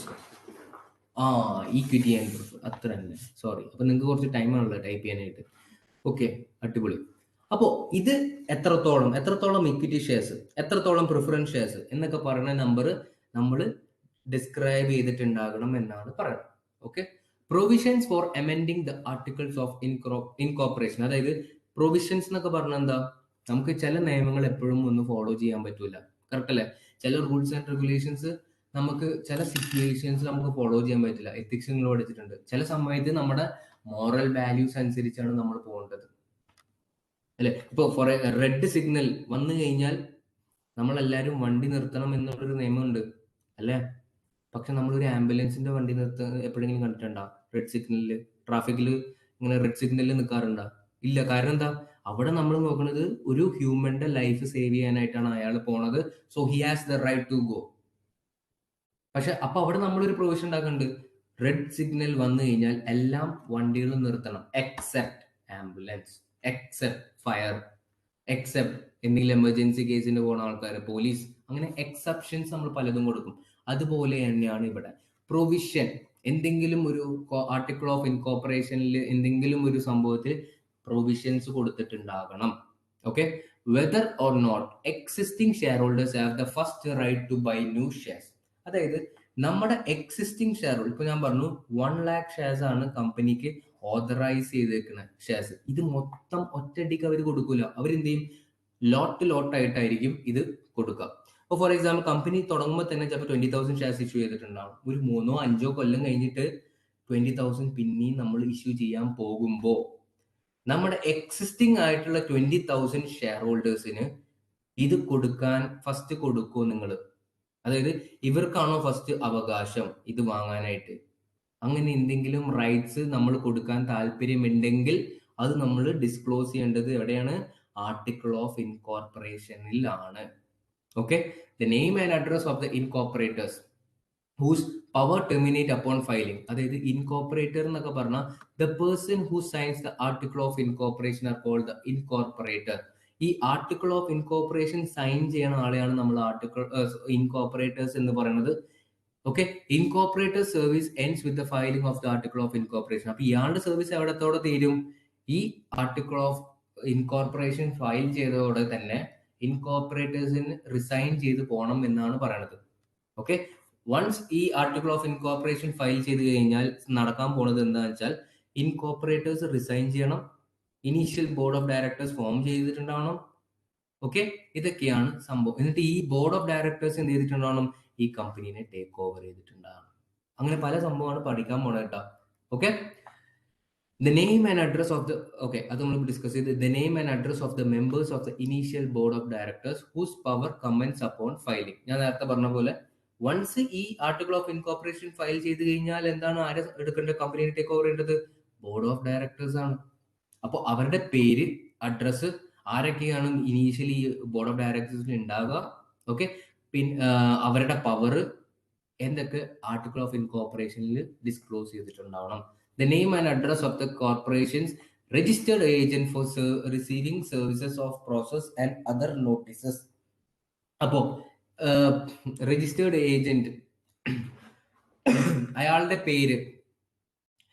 പേര്, അഡ്രസ്സസ് ഒക്കെ for receiving service of process and other notices. അപ്പോൾ ഈ ആർട്ടിക്കിൾ ഓഫ് ഇൻകോർപ്പറേഷനിൽ എന്തെങ്കിലും കമ്മ്യൂണിക്കേറ്റ് ചെയ്യാനുണ്ടെങ്കിൽ, അതായത് ഇത് ഫയൽ ചെയ്ത് കഴിഞ്ഞിട്ട് എന്തെങ്കിലും അമെൻമെന്റ് അല്ലെങ്കിൽ എന്തെങ്കിലും ഒരു ക്ലാരിഫിക്കേഷന് ഈ സെക്രട്ടറിയോ, ഓക്കെ, അല്ലെങ്കിൽ ഏതെങ്കിലും ഡിസിഗ്നേറ്റഡ് ഒഫീഷ്യൽസിന് എന്തെങ്കിലും കമ്മ്യൂണിക്കേറ്റ് ചെയ്യാനുണ്ടെങ്കിൽ ഇത് കമ്മ്യൂണിക്കേറ്റ് ചെയ്യേണ്ട ആരുടെ അടുത്താണ്? രജിസ്റ്റേർഡ് ഏജന്റ് ആരാണ് എന്ന് ഡിസ്ക്ലോസ് ചെയ്തിട്ടുണ്ടാകണം എന്നാണ് ആർട്ടിക്കിൾ ഓഫ് ഇൻകോർപ്പറേഷനിൽ ഫയൽ ചെയ്യേണ്ടത്. ബേസിക്കലി ഒരു കമ്പനി നമ്മുടെ US-ൽ രജിസ്റ്റർ ചെയ്യുമ്പോൾ ഇവര് സബ്മിറ്റ് ചെയ്യേണ്ടത് ആർട്ടിക്കിൾ ഓഫ് ഇൻകോർപ്പറേഷൻ ആണ്. എല്ലാ സ്റ്റേറ്റിനും അതിൻ്റെതായ നിയമങ്ങൾ ഉണ്ടെങ്കിലും, ഓക്കെ, പക്ഷെ ചില ഡിഫറൻസസ് എന്തായാലും ഉണ്ട്. അപ്പൊ കോമൺ ആയിട്ടുള്ള ഒരു കാര്യമാണ് ആർട്ടിക്കിൾ ഓഫ് ഇൻകോർപ്പറേഷൻ എന്ന് പറയുന്ന ഒരു ഡോക്യുമെന്റ് അതാതായ സ്റ്റേറ്റിൽ നമ്മൾ ഫയൽ ചെയ്തിട്ടുണ്ടാകണം. അതായത് സെക്രട്ടറി ഓഫ് സ്റ്റേറ്റ് അല്ലെങ്കിൽ ഏതെങ്കിലും ഡെസിഗ്നേറ്റഡ് ഒഫീഷ്യൽസ്, ആ സ്റ്റേറ്റിനുള്ളിൽ വരുന്ന ഏതെങ്കിലും ഡെസിഗ്നേറ്റഡ് ഒഫീഷ്യൽസിൽ ഇത് ഫയൽ ചെയ്തിട്ടുണ്ടാകണം. അതാണ് ആർട്ടിക്കിൾ ഓഫ് ഇൻകോർപ്പറേഷൻ. അപ്പൊ ആർട്ടിക്കിൾ ഓഫ് ഇൻകോർപ്പറേഷൻ എന്ന് പറയുന്ന സംഭവത്തിൽ എന്തൊക്കെ വരണം? നെയിം ഓഫ് ദ കോർപ്പറേഷൻ, ആ കമ്പനിയുടെ പേര്, followed by abbreviations like corporation, incorporated, company, limited എന്നൊക്കെ പറഞ്ഞ അബ്രീവിയേഷൻ അതിന്റെ കൂടെ, പേരിന്റെ കൂടെ ഉണ്ടായിരിക്കണം. ഈ പേരിന് വേറൊരു കമ്പനിയായിട്ട് സിമിലർ ആകാൻ പാടില്ല. Okay. Length of the corporation life, ഈ കോർപ്പറേഷൻ, ഈ കമ്പനി എത്ര നാളത്തേക്കാണ് നിങ്ങൾ ഫോം ചെയ്യാൻ പോണത് അല്ലെങ്കിൽ ഓപ്പറേറ്റ് ചെയ്യാൻ പോണത്, എപ്പോഴും അതെന്തായിരിക്കും? യൂഷ്വലി ഫോർ എവർ ആയിരിക്കും നമ്മൾ കൊടുക്കുക. ഈ കമ്പനിയുടെ പേർപ്പസ് എന്താ, ഈ കമ്പനിയുടെ ബിസിനസ് നടത്താൻ പോണ കമ്പനിയുടെ നേച്ചർ എന്താ, എന്ത് ബിസിനസ്സിലോട്ടാണ് ഇത് പോകാൻ പോണത്, എന്ത് നല്ലതാണ് സൊസൈറ്റിയിലോട്ട് കൊണ്ടുവരാൻ പോണത് എന്നൊക്കെ ഉള്ളത്. ഓതറൈസ് നമ്പർ ഓഫ് ഷെയർസ്, എത്ര ഷെയർസ് ഇഷ്യൂ ചെയ്യാൻ പറ്റും നമുക്ക് ഈ കമ്പനിക്ക്, പിന്നെ എങ്ങനത്തെ ഷെയർസ്, പ്രിഫറൻസ് ഷെയർസ് എത്ര എണ്ണം, എത്രത്തോളം ഇക്വിറ്റി ഷെയർസ് എന്നൊക്കെ ഡിസ്ക്ലോസ് ചെയ്തിട്ടുണ്ടാവണം. പിന്നെ അമെൻമെന്റ്സ്, എന്തെങ്കിലും അമെൻമെന്റ്സ്, ഈ പറഞ്ഞ ആർട്ടിക്കിൾ ഓഫ് ഇൻകോർപ്പറേഷൻ ചിലപ്പോൾ എന്തെങ്കിലും വ്യത്യാസം വരുത്താം ഫ്യൂച്ചറിൽ. ഞങ്ങൾ ഇത്രത്തോളം, ചിലപ്പോൾ 40,000 പ്രിഫറൻസ് ഷെയർസ് ആയിരിക്കും നമ്മൾ പറഞ്ഞിട്ടുണ്ടാവുക, 60,000 ഇക്വിറ്റി ഷെയർസ് ആയിരിക്കും പറഞ്ഞിട്ടുണ്ടാവുക, നമ്മൾ ഡിസ്ക്ലോസ് ചെയ്യണം. ചിലപ്പോൾ പറയും ഭാവിയിൽ ചിലപ്പോൾ ഇത് മാറാം, ഇതന്നെ ചെയ്യണമെന്നൊന്നുമില്ല, നമ്മൾ പല അമെൻമെന്റ്സും കൊടുക്കുന്നുണ്ട്. ഇതാണ് അമെൻമെന്റ്സ്, ചിലപ്പോൾ ഭാവിയിൽ മാറാം. ഓക്കെ, അങ്ങനെ ഡിസ്ക്ലോസ് ചെയ്തിട്ടുണ്ടാവും. അങ്ങനെ ഡിസ്ക്ലോസ് ചെയ്യാത്ത ഒരു അമെൻമെന്റും ഭാവിയിൽ മാറ്റാൻ പറ്റില്ല. Okay. Whether or not existing share holder, നമ്മുടെ എക്സിസ്റ്റിംഗ് ഷെയർ ഹോൾഡറിന് ഫസ്റ്റ് പുതിയ ഒരു ഷെയർ നമ്മുടെ കമ്പനി ഇഷ്യൂ ചെയ്യുമ്പോൾ അവർക്ക് ഫസ്റ്റ് നമ്മൾ കൊടുക്കാനുള്ള ഒരു റൈറ്റ് നമ്മൾ അവർക്ക് കൊടുക്കുന്നുണ്ടോ? Name and address of the incorporators, ഈ article of association file sign ചെയ്യുന്ന ആളെയാണ് നമ്മൾ ഇൻകോർപ്പറേറ്റർ എന്ന് വിളിക്കുക. അയാളുടെ പവർ ഈ ആർട്ടിക്കിൾ ഓഫ് ഇൻകോർപ്പറേഷൻ ഫയൽ ചെയ്യുമ്പോൾ തന്നെ സംഭവം തീരും. Okay.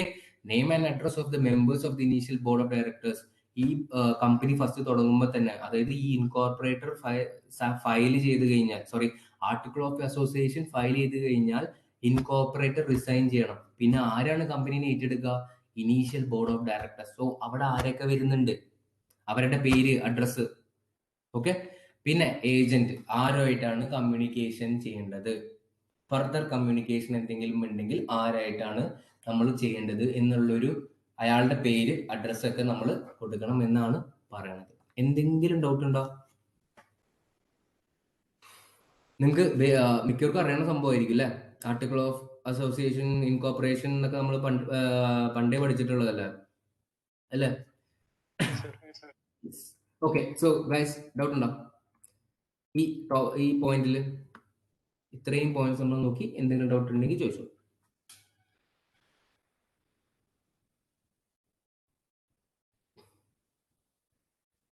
Clear? Okay. Okay. Binsy, Ashley. Okay. എന്താണ് ഇവർ രണ്ടുപേരും മാത്രം? ആര്യ ഇവിടെ, അഞ്ജിമ, ആര്യ, ആഷ്ലി, ആഷ്ലിയൊക്കെ പറഞ്ഞു, ബിബിത, ഇവരൊക്കെ ചാറ്റിൽ വരാറുള്ള ആൾക്കാരല്ലേ? മനീഷ, ക്ലിയർ അല്ലേ? ഓക്കെ. ചാറ്റിൽ വരുന്നവര് ഇനി വരാണ്ടിരിക്കരുത്, അത് കുറച്ചുപേര് വരുന്നുള്ളൂ, ഉള്ളവർ തന്നെ. ഓക്കെ, ശരി. അഭിനവ് എന്തായാലും പറഞ്ഞു. നമ്മുടെ ബെഞ്ചമിൻ ഇല്ല എന്ന്? ബെഞ്ചമിൻ ഇല്ല, ഉണ്ടല്ലേ? ശരി. ഓക്കെ. അപ്പോ ആർട്ടിക്കിൾ ഓഫ് ഇൻകോർപ്പറേഷൻ കഴിഞ്ഞു. ഓക്കെ. പിന്നെ പറയണെന്ന് വെച്ചാൽ ഈ ഇൻകോർപ്പറേറ്റർ 18 വയസ്സിന് മുകളിലുള്ള ഒരാളായിരിക്കണം. അമേരിക്ക സിറ്റിസൺഷിപ്പ് ഉണ്ടായിരിക്കണം, US-ൽ അയാൾക്ക് സിറ്റിസൺഷിപ്പ് ഉണ്ടായിരിക്കണം എന്നുള്ളൊരു നിയമം കൂടി പറയുന്നുണ്ട്. Okay. Most states provide standardized form of articles of incorporation. Okay, a corporation can use the standardized form or file another form as long as it is complies with state requirement. അതായത് ഒരു form ഉണ്ടാകും എല്ലാ സ്റ്റേറ്റിലും, ഒരു standardised form ഉണ്ട്, അത് ഫിൽ ചെയ്ത് കൊടുത്താൽ സംഭവം തീരും. വേണമെങ്കിൽ കോർപ്പറേഷന് വേറൊരു ഫോമിലൊക്കെ നമുക്ക് ഫയൽ ചെയ്യാം. പക്ഷെ എല്ലാം സ്റ്റേറ്റ് പറയണ എല്ലാ റിക്വയർമെന്റും ആ ഫയലിൽ അല്ലെങ്കിൽ ആ ഫോമിൽ ഉണ്ടായിരിക്കണം എന്നാണ് പറയുന്നത്. Okay. The article of incorporation are filed with the designated, ഇതൊക്കെ ബേസിക്കലി പറഞ്ഞ കാര്യം തന്നെയാണ്. A corporation is usually recognized as a legal entity as soon as the article of incorporation are filed or when the certificate of incorporation is issued by the state. അപ്പോൾ ഒരു corporation ഒരു separate legal entity ആയിട്ട് കാണുന്നത് എപ്പോഴാ? ഒരു article of incorporation file ചെയ്ത് കഴിഞ്ഞിട്ട്, അല്ലെങ്കിൽ ആ state certificate of incorporation issue ചെയ്ത് കഴിഞ്ഞിട്ടായിരിക്കും ഒരു എൻറ്റിറ്റിനെ ഒരു സെപ്പറേറ്റ് ലീഗൽ എൻറ്റിറ്റി ആയിട്ട് നമ്മൾ കാണുന്നത്. Okay, after the article of incorporation. അപ്പോൾ ആർട്ടിക്കിൾ ഓഫ് ഇൻകോർപ്പറേഷൻ വരെ നമ്മുടെ കഥ എത്തിയിട്ടുണ്ട്. അതൊക്കെ ചെയ്ത് കഴിഞ്ഞ് നമുക്ക് ഇനിയുള്ള കാര്യങ്ങൾ എന്താണെന്നാണ് നമ്മൾ നോക്കേണ്ടത്. After the article of incorporation have been filed and the certificate of incorporation has been issued by the state, the following step must be carried out. അപ്പോൾ ആർട്ടിക്കിൾ ഓഫ് ഇൻകോർപ്പറേഷൻ ഫയൽ ചെയ്തു, നമുക്ക് സർട്ടിഫിക്കറ്റ് ഓഫ് ഇൻകോർപ്പറേഷൻ ആര് issue ചെയ്തു? State issue ചെയ്തു തന്നു കഴിഞ്ഞു. അത് കഴിഞ്ഞിട്ട് എന്താണ് ചെയ്യേണ്ടത് എന്നാണ് പറയുന്നത്. Okay, the incorporators elect the directors if they are not named in that article. അപ്പോൾ നമ്മുടെ ആർട്ടിക്കിൾ ഓഫ് അസോസിയേഷനിൽ പറഞ്ഞിട്ടില്ല ആരാണ് ഡയറക്ടർ എന്ന് പറഞ്ഞിട്ടില്ലെങ്കിൽ ഈ സ്റ്റെപ്പിലായിരിക്കും നമ്മൾ അയാളെ സെലക്ട് ചെയ്യുക. ഈ ഇൻകോർപ്പറേറ്റേഴ്സ് സെലക്ട് ചെയ്യും. Okay, the incorporator resign. അപ്പോൾ ഡയറക്ടറിനെ സെലക്ട് ചെയ്ത് കഴിഞ്ഞിട്ട് എന്ത് ചെയ്യും? റിസൈൻ ചെയ്യുന്നു അയാൾ. Okay, the directors need to complete the organisation sector. പിന്നെ കാര്യങ്ങളൊക്കെ നോക്കുന്നത് ആരാ? Board of directors. ഓക്കെ, അപ്പോൾ ബോർഡ് ഓഫ് ഡയറക്ടേഴ്സ് എന്ത് ചെയ്യും? മീറ്റ് ചെയ്തിട്ട് ആ കമ്പനിയുടെ ഓർഗനൈസേഷണൽ സ്ട്രക്ചർ ഉണ്ടാക്കും. ഓക്കെ, അതായത് ആരൊക്കെ എന്നൊക്കെ പവർ, എന്തൊക്കെയായിരിക്കണം ഓർഗനൈസേഷൻ സ്ട്രക്ചർ, ആരൊക്കെ എന്തൊക്കെ അതോറിറ്റി നമ്മൾ കൊടുക്കുന്നു, എന്തൊക്കെ പവർ കൊടുക്കുന്നു എന്നൊക്കെ തീരുമാനിക്കുന്നത് ഈ സ്റ്റെപ്പിലാണ്. Okay, adopt bylaws for the internal management of the corporation. Bylaw എന്നൊക്കെ പറഞ്ഞു കഴിഞ്ഞാൽ ഞാനിപ്പോ നേരത്തെ പറഞ്ഞ സെയിം സംഭവം. എന്തൊക്കെ പവർ, ആരാണ് മീറ്റിംഗ് ലീവ് ചെയ്യണത്? ഇല്ലല്ലോ. എന്തൊക്കെ പവറാണ് നമ്മൾ കൊടുക്കുന്നത്?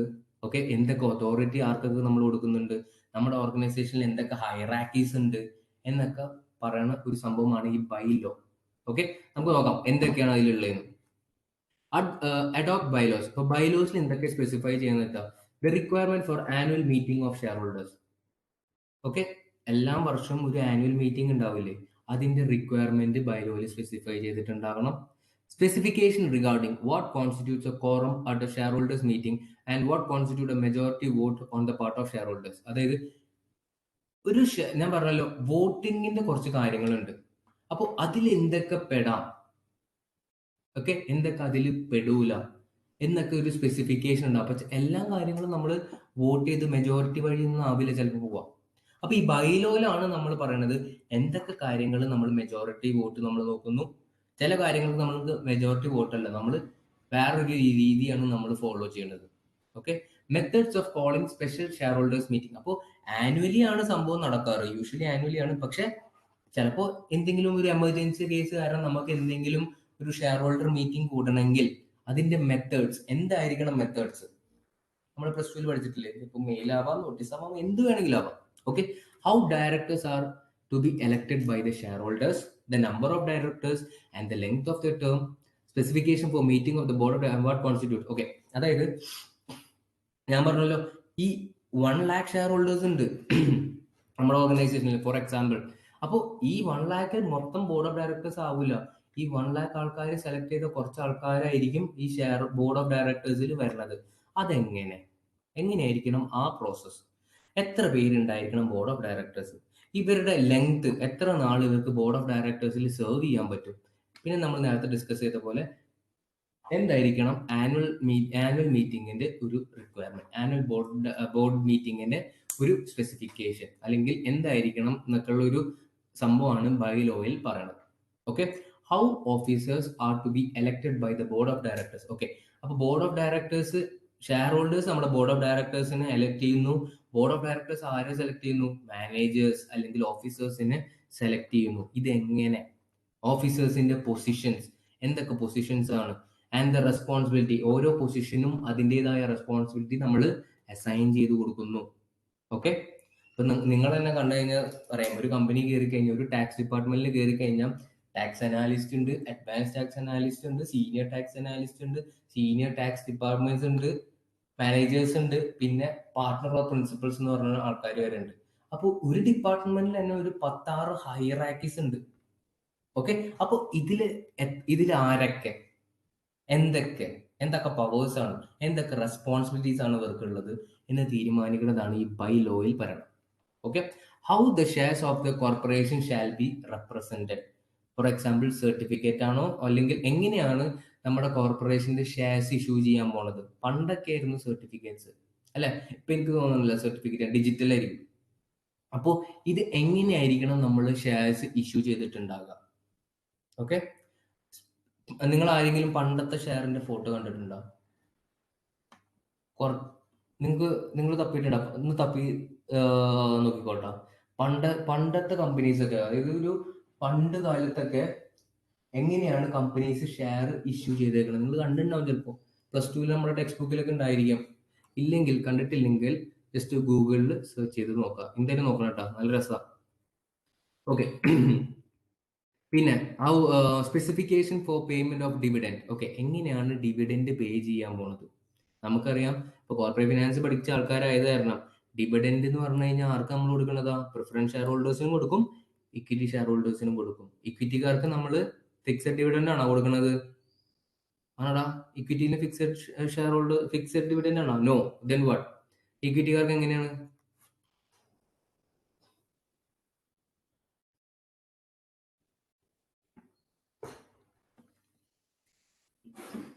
എങ്ങനെയാ പറ? ശരി, ഫിക്സഡ് കൊടുക്കണ ആർക്കാ?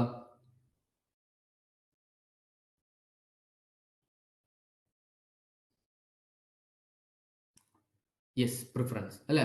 ആ, അപ്പോ ഇത് എങ്ങനെ കൊടുക്കണം?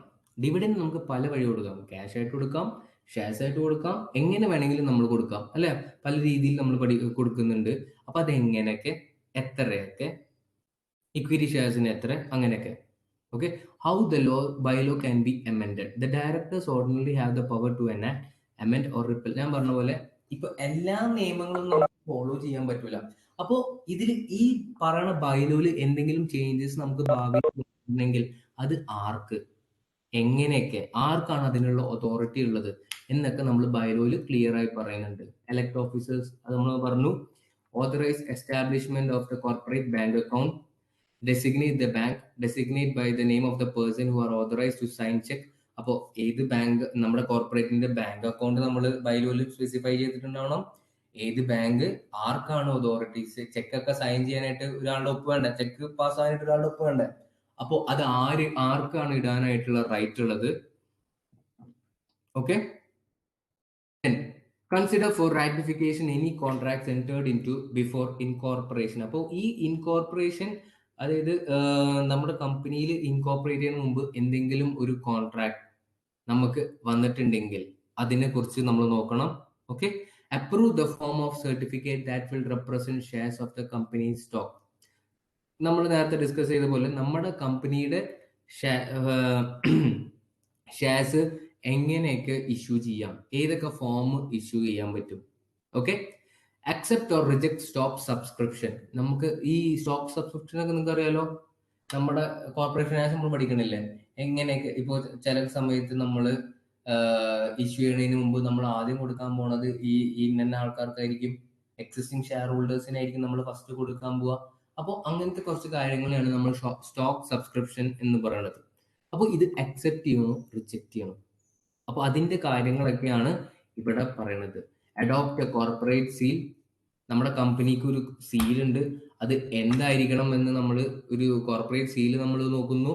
Okay, consider any other business as necessary four carrying on the business purpose of the corporation. അപ്പോൾ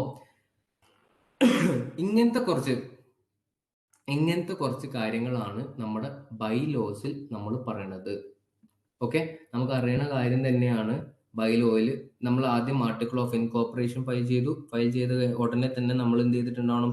ബോർഡ് ഓഫ് ഡയറക്ടേഴ്സിനെ വിളിച്ചുകൂട്ടി ഒരു മീറ്റിംഗ് നടത്തി ആരെ ഇൻകോർപ്പറേറ്റർ റിസൈൻ ചെയ്ത് പോകണം, പിന്നെ ബൈലോ ഉണ്ടാക്കിയിരിക്കണം. അപ്പൊ ബൈലോയിൽ പറയുന്ന കുറച്ച് കാര്യങ്ങളാണ് ഇപ്പോൾ നമ്മൾ ഡിസ്കസ് ചെയ്തിരിക്കുന്നത്.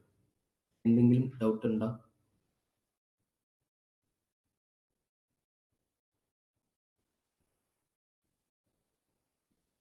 എന്തെങ്കിലും ഡൗട്ട് ഉണ്ടോ?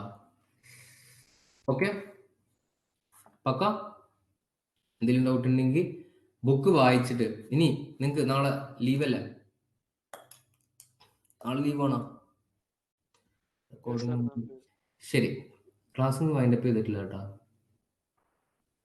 ഓക്കെ, നമുക്ക് ഇനി പഠിക്കാനുള്ളത് നമുക്ക് അറിയണ സംഭവം amending the article of incorporation. നമ്മൾ നേരത്തെ ഡിസ്കസ് ചെയ്ത ടോപ്പിക് തന്നെ ഞാൻ എന്തായാലും അത് ഇനി ഫർദർ ആയിട്ട് ഡിസ്കസ് ചെയ്യുന്നില്ല. ഓക്കെ, ഇനി ആ ടോപ്പിക്കിൽ എന്തെങ്കിലും നിങ്ങൾക്ക് വായിച്ചിട്ട് മനസ്സിലാവണില്ലെങ്കിൽ അത് തിങ്കളാഴ്ച വന്ന് എൻ്റെ അടുത്ത് പറ, നമുക്ക് അപ്പോൾ ഇരിക്കാം. ഓക്കെ, വെറുതെ പറഞ്ഞ പോയിന്റിനെ ഡിസ്കസ് ചെയ്ത് ക്ലാസ് ബോറാക്കാൻ പോണില്ല. Policies and procedures. Policies and procedures are instituted by management to help ensure that management's instructions are carried out in order to limit risk. ഇതിപ്പോ ഞാൻ ക്ലാസ് തുടങ്ങിയപ്പോട്ട് പറയണല്ലേ, എല്ലാത്തിനും അതിൻ്റെതായ പോളിസീസും പ്രൊസീജിയേഴ്സും നമ്മുടെ ഓർഗനൈസേഷനിലുണ്ട്. അങ്ങനെ ഒരാളെ കൊണ്ട് ആയിരിക്കില്ല എല്ലാം ചെയ്യണത്. ഇപ്പൊ സെഗ്രിഗേഷൻ ഓഫ് ഡ്യൂട്ടീസ് എന്നൊക്കെ പറയുന്ന സംഭവം വരുന്നുണ്ട്, കൺസെപ്റ്റ്. അപ്പോൾ ഓരോ പ്രൊസീജിയേഴ്സിനും എന്തൊക്കെയാണ് ഒരു ഫ്ലോ. ഞാൻ പറഞ്ഞ പോലെ ഒരു 1 lakhന്റെ ചെക്ക് വന്നു കഴിഞ്ഞാൽ എന്തായിരിക്കണം ഫ്ലോ എന്ന് ഞങ്ങളുടെ കമ്പനിയുടെ, ഞാൻ വർക്ക് ചെയ്ത കമ്പനിയിൽ പോളിസീസും പ്രൊസീജിയേഴ്സും ഉണ്ടായിരുന്നു. അപ്പൊ ഈ 3 ആൾക്കാരുടെ സാങ്ഷൻ ആണ് വേണ്ടത്, അതാണ് പോളിസി. അപ്പൊ ഈ സംഭവം ചെയ്യാനായിട്ട് ഇങ്ങനെ പോവില്ലേ ഈ ഫ്ലോ, അതിനെയാണ് നമ്മൾ പ്രൊസീജിയേഴ്സ് എന്ന് പറയുന്നത്. അപ്പൊ നമ്മുടെ ഓർഗനൈസേഷനിൽ എല്ലാത്തിനും അതിൻ്റെതായ പോളിസിയും പ്രൊസീജിയേഴ്സും നമ്മൾ സെറ്റപ്പ് ചെയ്തിട്ടുണ്ട്. Okay, policies establishes what is expected. Accountabilities and responsibility should be clearly specified. അപ്പൊ പോളിസീസ് എന്താണെന്നാണ് പറയുന്നത്. ഞാൻ നേരത്തെ പറഞ്ഞ പോലെ വാട്ട് ഈസ് എക്സ്പെക്റ്റഡ്. ഒരു 1 lakhന്റെ ചെക്ക് നിങ്ങൾക്ക് നമ്മുടെ കമ്പനിയിൽ പാസ് ആവണമെങ്കിൽ 3 ആൾക്കാരുടെ സാങ്ഷൻ ആണ് വേണ്ടത്. അതാണ് എക്സ്പെക്ട് ചെയ്യുന്ന കമ്പനി. പിന്നെ ആരൊക്കെയാണ് ആ സാങ്ഷൻ കൊടുക്കേണ്ട ആൾക്കാർ, അവരുടെ റെസ്പോൺസിബിലിറ്റീസ് എന്താണെന്നൊക്കെ ക്ലിയർലി സ്പെസിഫൈ ചെയ്തിട്ടുണ്ടാവണം. Okay, procedures put the policies into action. അപ്പൊ ഈ പോളിസീസ്, ഈ പറയുന്ന പോളിസി ആക്ഷനിലോട്ട് ആകുമ്പോഴാണ് പ്രൊസീജിയർ ആവുക, അല്ലെ.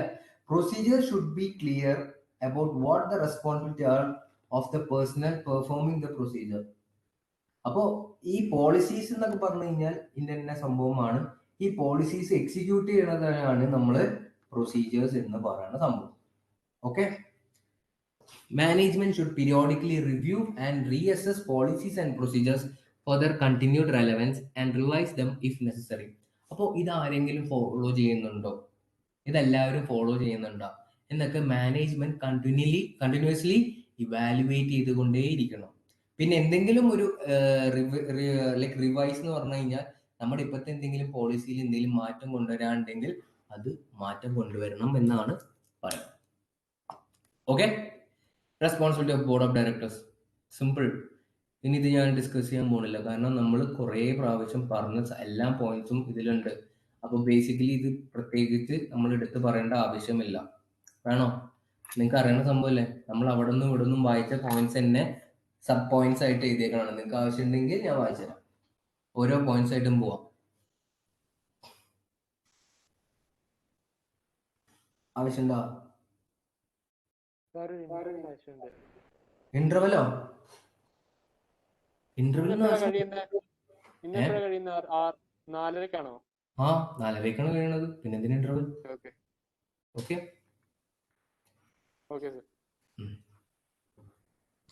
അപ്പോ ഈ responsibility of board of directors അത് വായിക്കണോ അതോ നമുക്ക് അറിയണ കാര്യം തന്നെ ഉള്ളൂ? പറയാത്തായിട്ട് ഒന്നുമില്ല കേട്ടോ. ഞാൻ അവിടെ നിന്ന് ഇവിടെ നിന്നും പറഞ്ഞ പോയിന്റ്സ് ഒക്കെയാണ് ഇത് ബേസിക്കലി ഒന്നാക്കി കൊണ്ടുവന്നേക്കണം. അപ്പൊ വായിക്കണമെങ്കിൽ വായിക്കാം. നിങ്ങൾ എന്താ ഒരു റിപ്ലൈ ഇല്ലാത്ത? ഓക്കെ, ഇനി നമ്മൾ പഠിച്ച topic audit committee, responsibility, authority. Okay, ഇതൊക്കെ നമ്മൾ നേരത്തെ തന്നെ ഫസ്റ്റ് ക്ലാസ്സിൽ തന്നെ ക്ലിയർ ചെയ്തതാണ് അല്ലെ. ഫിനാൻഷ്യലി എക്സ്പേർട്ട് ആയിരിക്കണം, ഫിനാൻഷ്യലി ലിറ്ററേറ്റ് ആയിരിക്കണം. ഓക്കെ, ഇങ്ങനത്തെ കാര്യങ്ങൾ. Responsibilities of the board audit committee. Okay, ഇനി responsibility of the CEO. Responsibility of CEO അതെന്താ? ഇനി വേണമെങ്കിൽ അത് പറഞ്ഞത്. Okay, responsibility of the CEO are determined by the corporation board of director. അറിയണല്ലേ, ബോർഡ് ഓഫ് ഡയറക്ടേഴ്സ് ആണ് തീരുമാനിക്കുക സിഇഒന്റെ റെസ്പോൺസിബിലിറ്റി എന്താണ്, ഇയാളുടെ പവർ എന്താ, ഇയാളുടെ അതോറിറ്റി എന്താ എന്നൊക്കെ തീരുമാനിക്കുന്നത് ബോർഡ് ഓഫ് ഡയറക്ടേഴ്സ് ആണ്.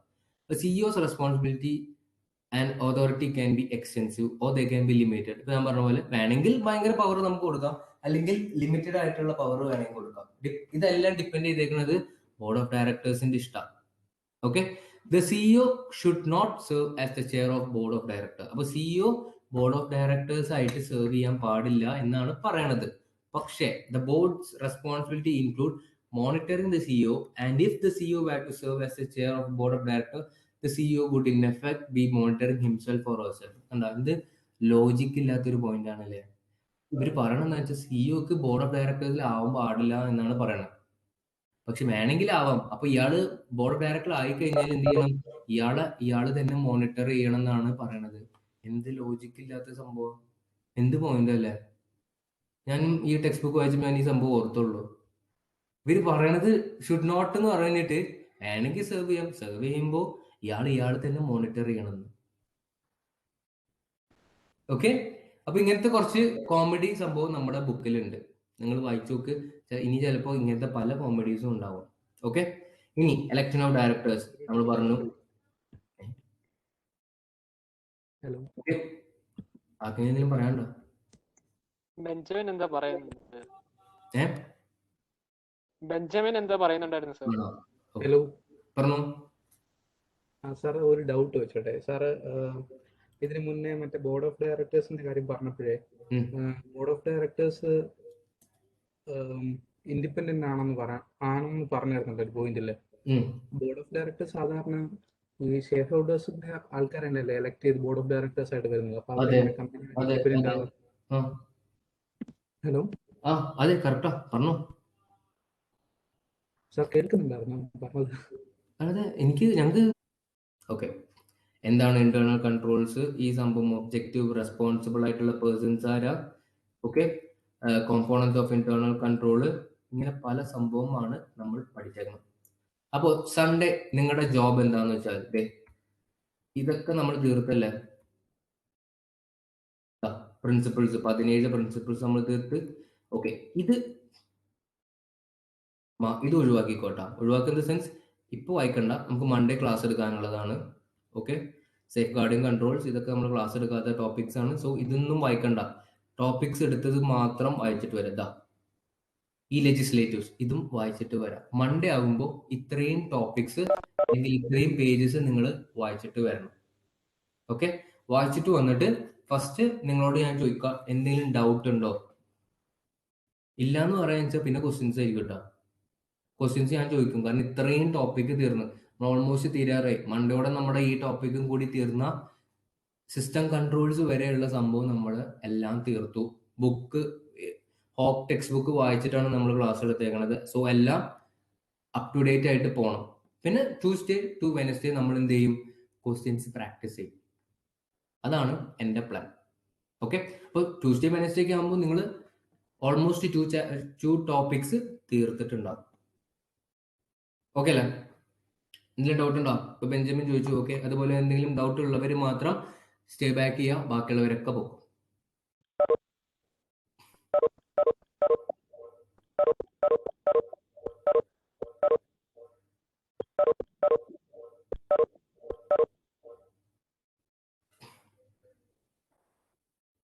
എന്റെ ഈ വൈലയുടെ മെറ്റീരിയൽ ആയിരുന്നു ഉണ്ടാക്കുന്നത്. അതിനകത്താണെങ്കിൽ ഇപ്പം ഇങ്ങനൊന്നും ഇല്ല, കുറച്ചേ ഉള്ളൂ, വളരെ കുറച്ചേ ഉള്ളൂ. ഈ കോർപ്പറേറ്റ് ഗവർണൻസ് ഒരു പേജേ ഉള്ളൂ, കോർപ്പറേറ്റ് ഗവർണൻസ് ആൻഡ് റെസ്പോൺസിബിലിറ്റി. അപ്പൊ ഞാനിങ്ങനെ നോക്കുമായിരുന്നു ഇതിനകത്ത് ഈ കാര്യം